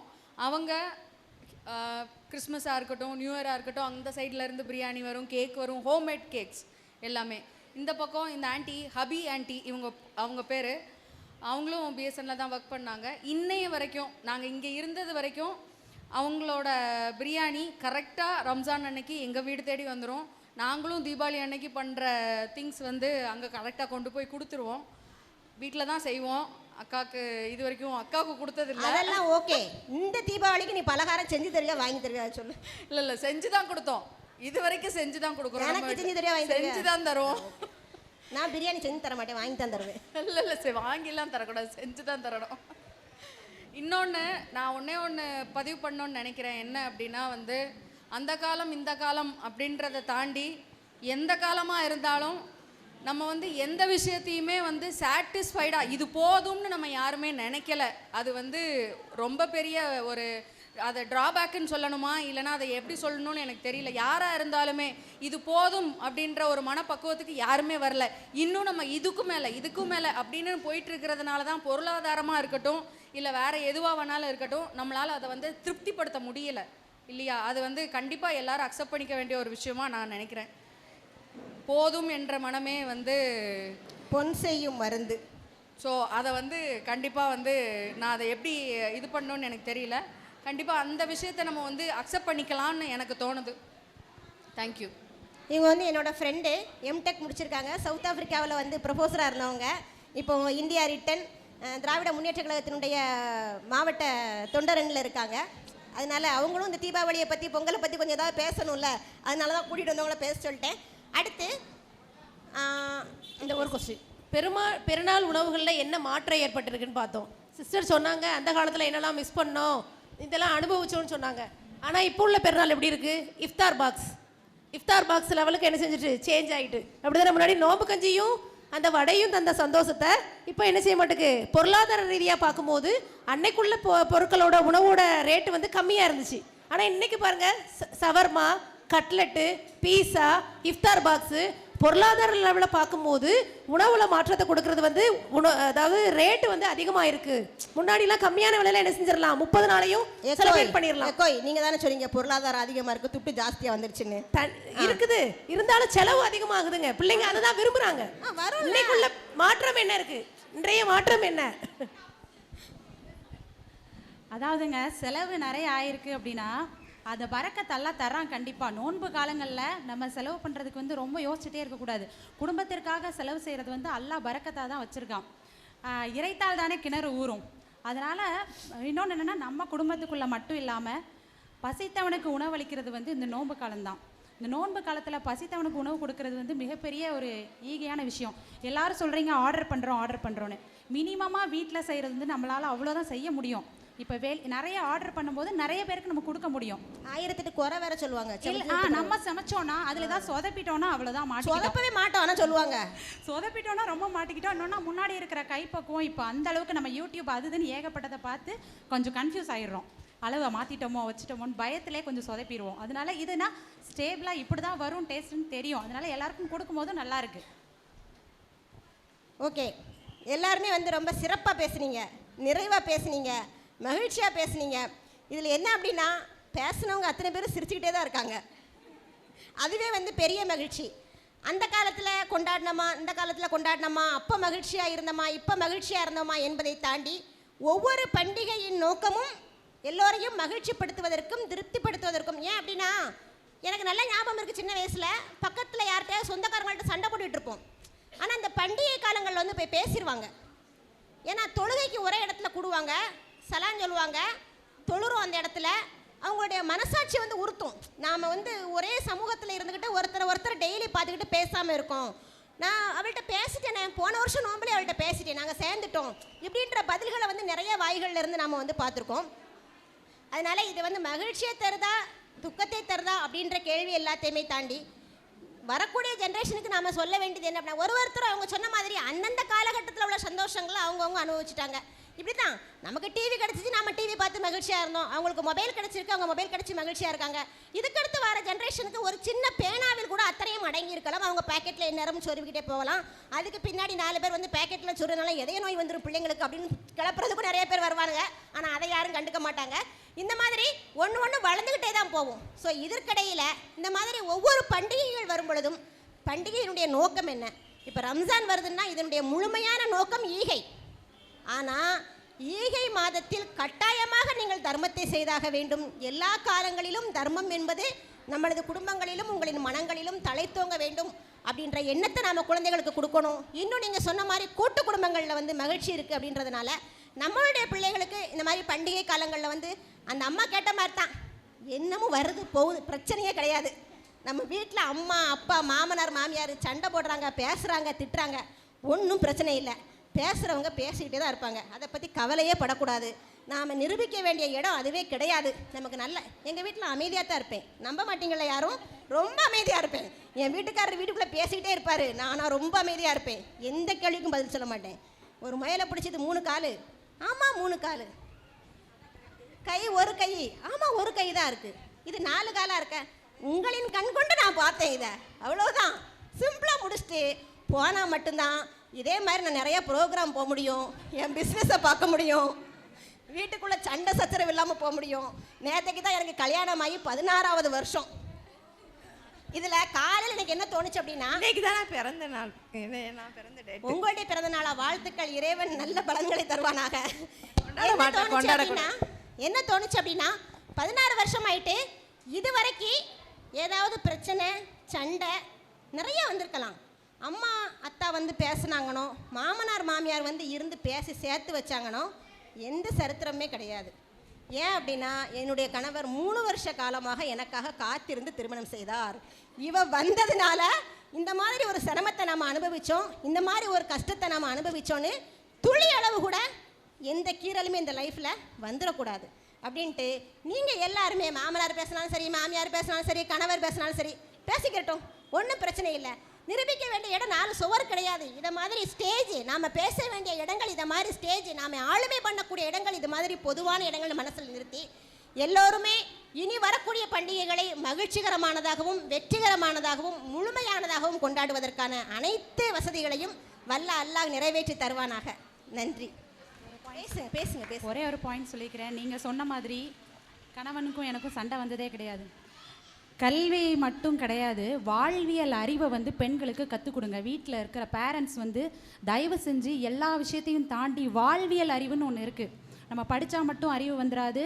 அது நிதர்சனமான வாழ்க்கையில் நம்ம எப்படி வாழணும், கணவன் வீட்டில் போய் எப்படி வாழணும், பொது இடங்களில் எப்படி இருக்கணும் அப்படிங்கிறத பெண்களுக்கு தயவு செஞ்சு கற்றுக் கொடுங்க. இப்போ இருக்கிற பிள்ளைங்களுக்கு முன்னாடி இருந்ததை விட இப்போ இருக்கிற பிள்ளைங்க ரொம்ப அதில் வந்து மிஸ் பண்ணுறாங்க. அதனால் வாழ்க்கையே தொலைக்கிறாங்க. கல்யாணமான பிறகு வாழ்க்கையை தொலைச்சிடுறாங்க. அதுக்காக தான் சொல்கிறேன். அவங்க மேடமெல்லாம் பேசும்போது தெளிவாக சொன்னாங்க, பெண்கள் முன்னாடி இருந்தோம், இப்போ ரொம்ப நம்பிக்கை குறைந்து போச்சுன்னு.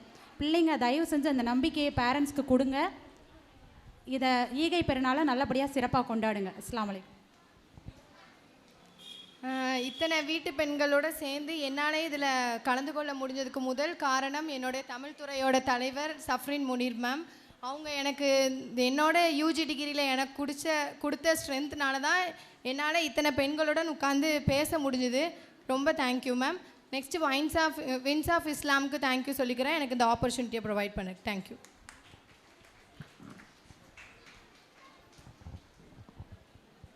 நாங்கள் இந்த பெண்கள் சாதனையாளர் விருதுக்கு வந்திருந்தோம். ஷமி மேம் கூப்பிட்டுருந்தாங்க, ஆஸ்மி அப்புறம் அவங்க பொண்ணு எல்லாருக்குமே கொடுத்துருந்தாங்க.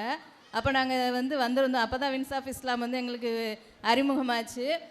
அதுக்கப்புறம் சும்மா தான் பேசிகிட்டு இருந்தோம், பெண்களுக்கு ஒரு வாய்ப்பு கொடுங்க அப்படின்னு சொல்லிட்டு சும்மா தான் பேசிகிட்டு இருந்தோம்.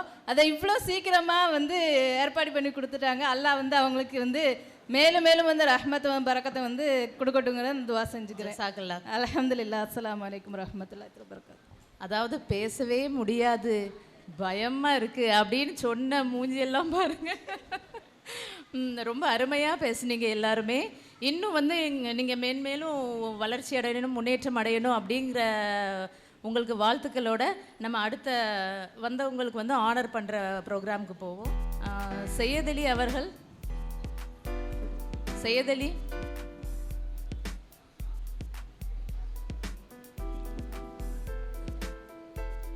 நெக்ஸ்ட் ஜுபி, சஃபியா, பானு, நசியா பேகம், பீமா. கொஞ்சம் ரெடியாக இருந்துக்கோங்க இவங்க கெஸ்ட் எல்லாம் ஆனர் பண்ணுறதுக்கு. சரியா? ஃபஸ்ட்டு சையத் அலி.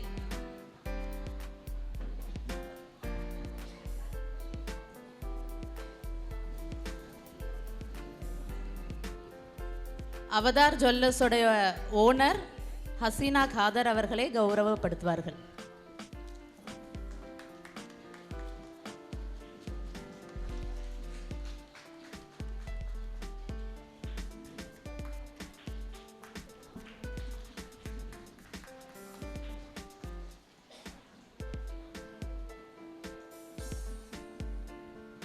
நெக்ஸ்ட் ஜுபி அவர்கள் முனிசிபல் கேர்ள்ஸ் ஹையர் செகண்டரி ஸ்கூலுடைய பிஜி அசிஸ்டன்ட் திவான் பானு அவர்களை கௌரவப்படுத்துவார்.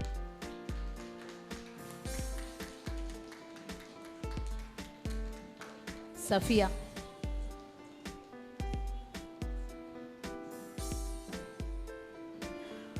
சஃபியா அவர்கள் நம்ம கல்வியாளர், பட்டிமன்ற பேச்சாளர் அவர்களுக்கு கௌரவப்படுத்துவார்கள்.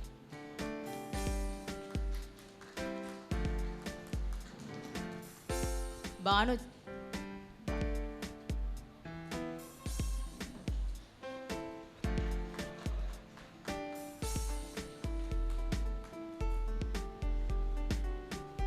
பானு அவர்கள் அன்னை ஹாஜிராவுடைய தமிழ் ஹெச்ஓடி சப்ரீன் முனீர் அவர்களை கௌரவப்படுத்துவார்கள்.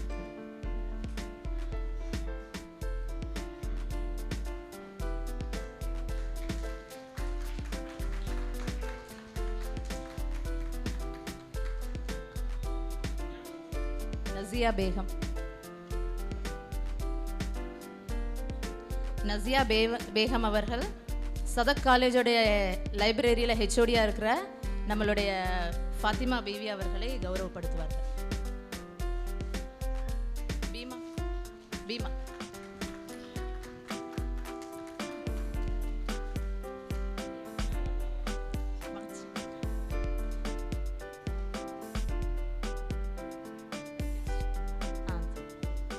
நெக்ஸ்ட் பீமா அவர்கள் கிருஷ்ணசாமி இன்டர்நேஷனல் ஸ்கூலுடைய பிரின்சிபல் தனலட்சுமி அவர்களை கௌரவப்படுத்துவார்கள்.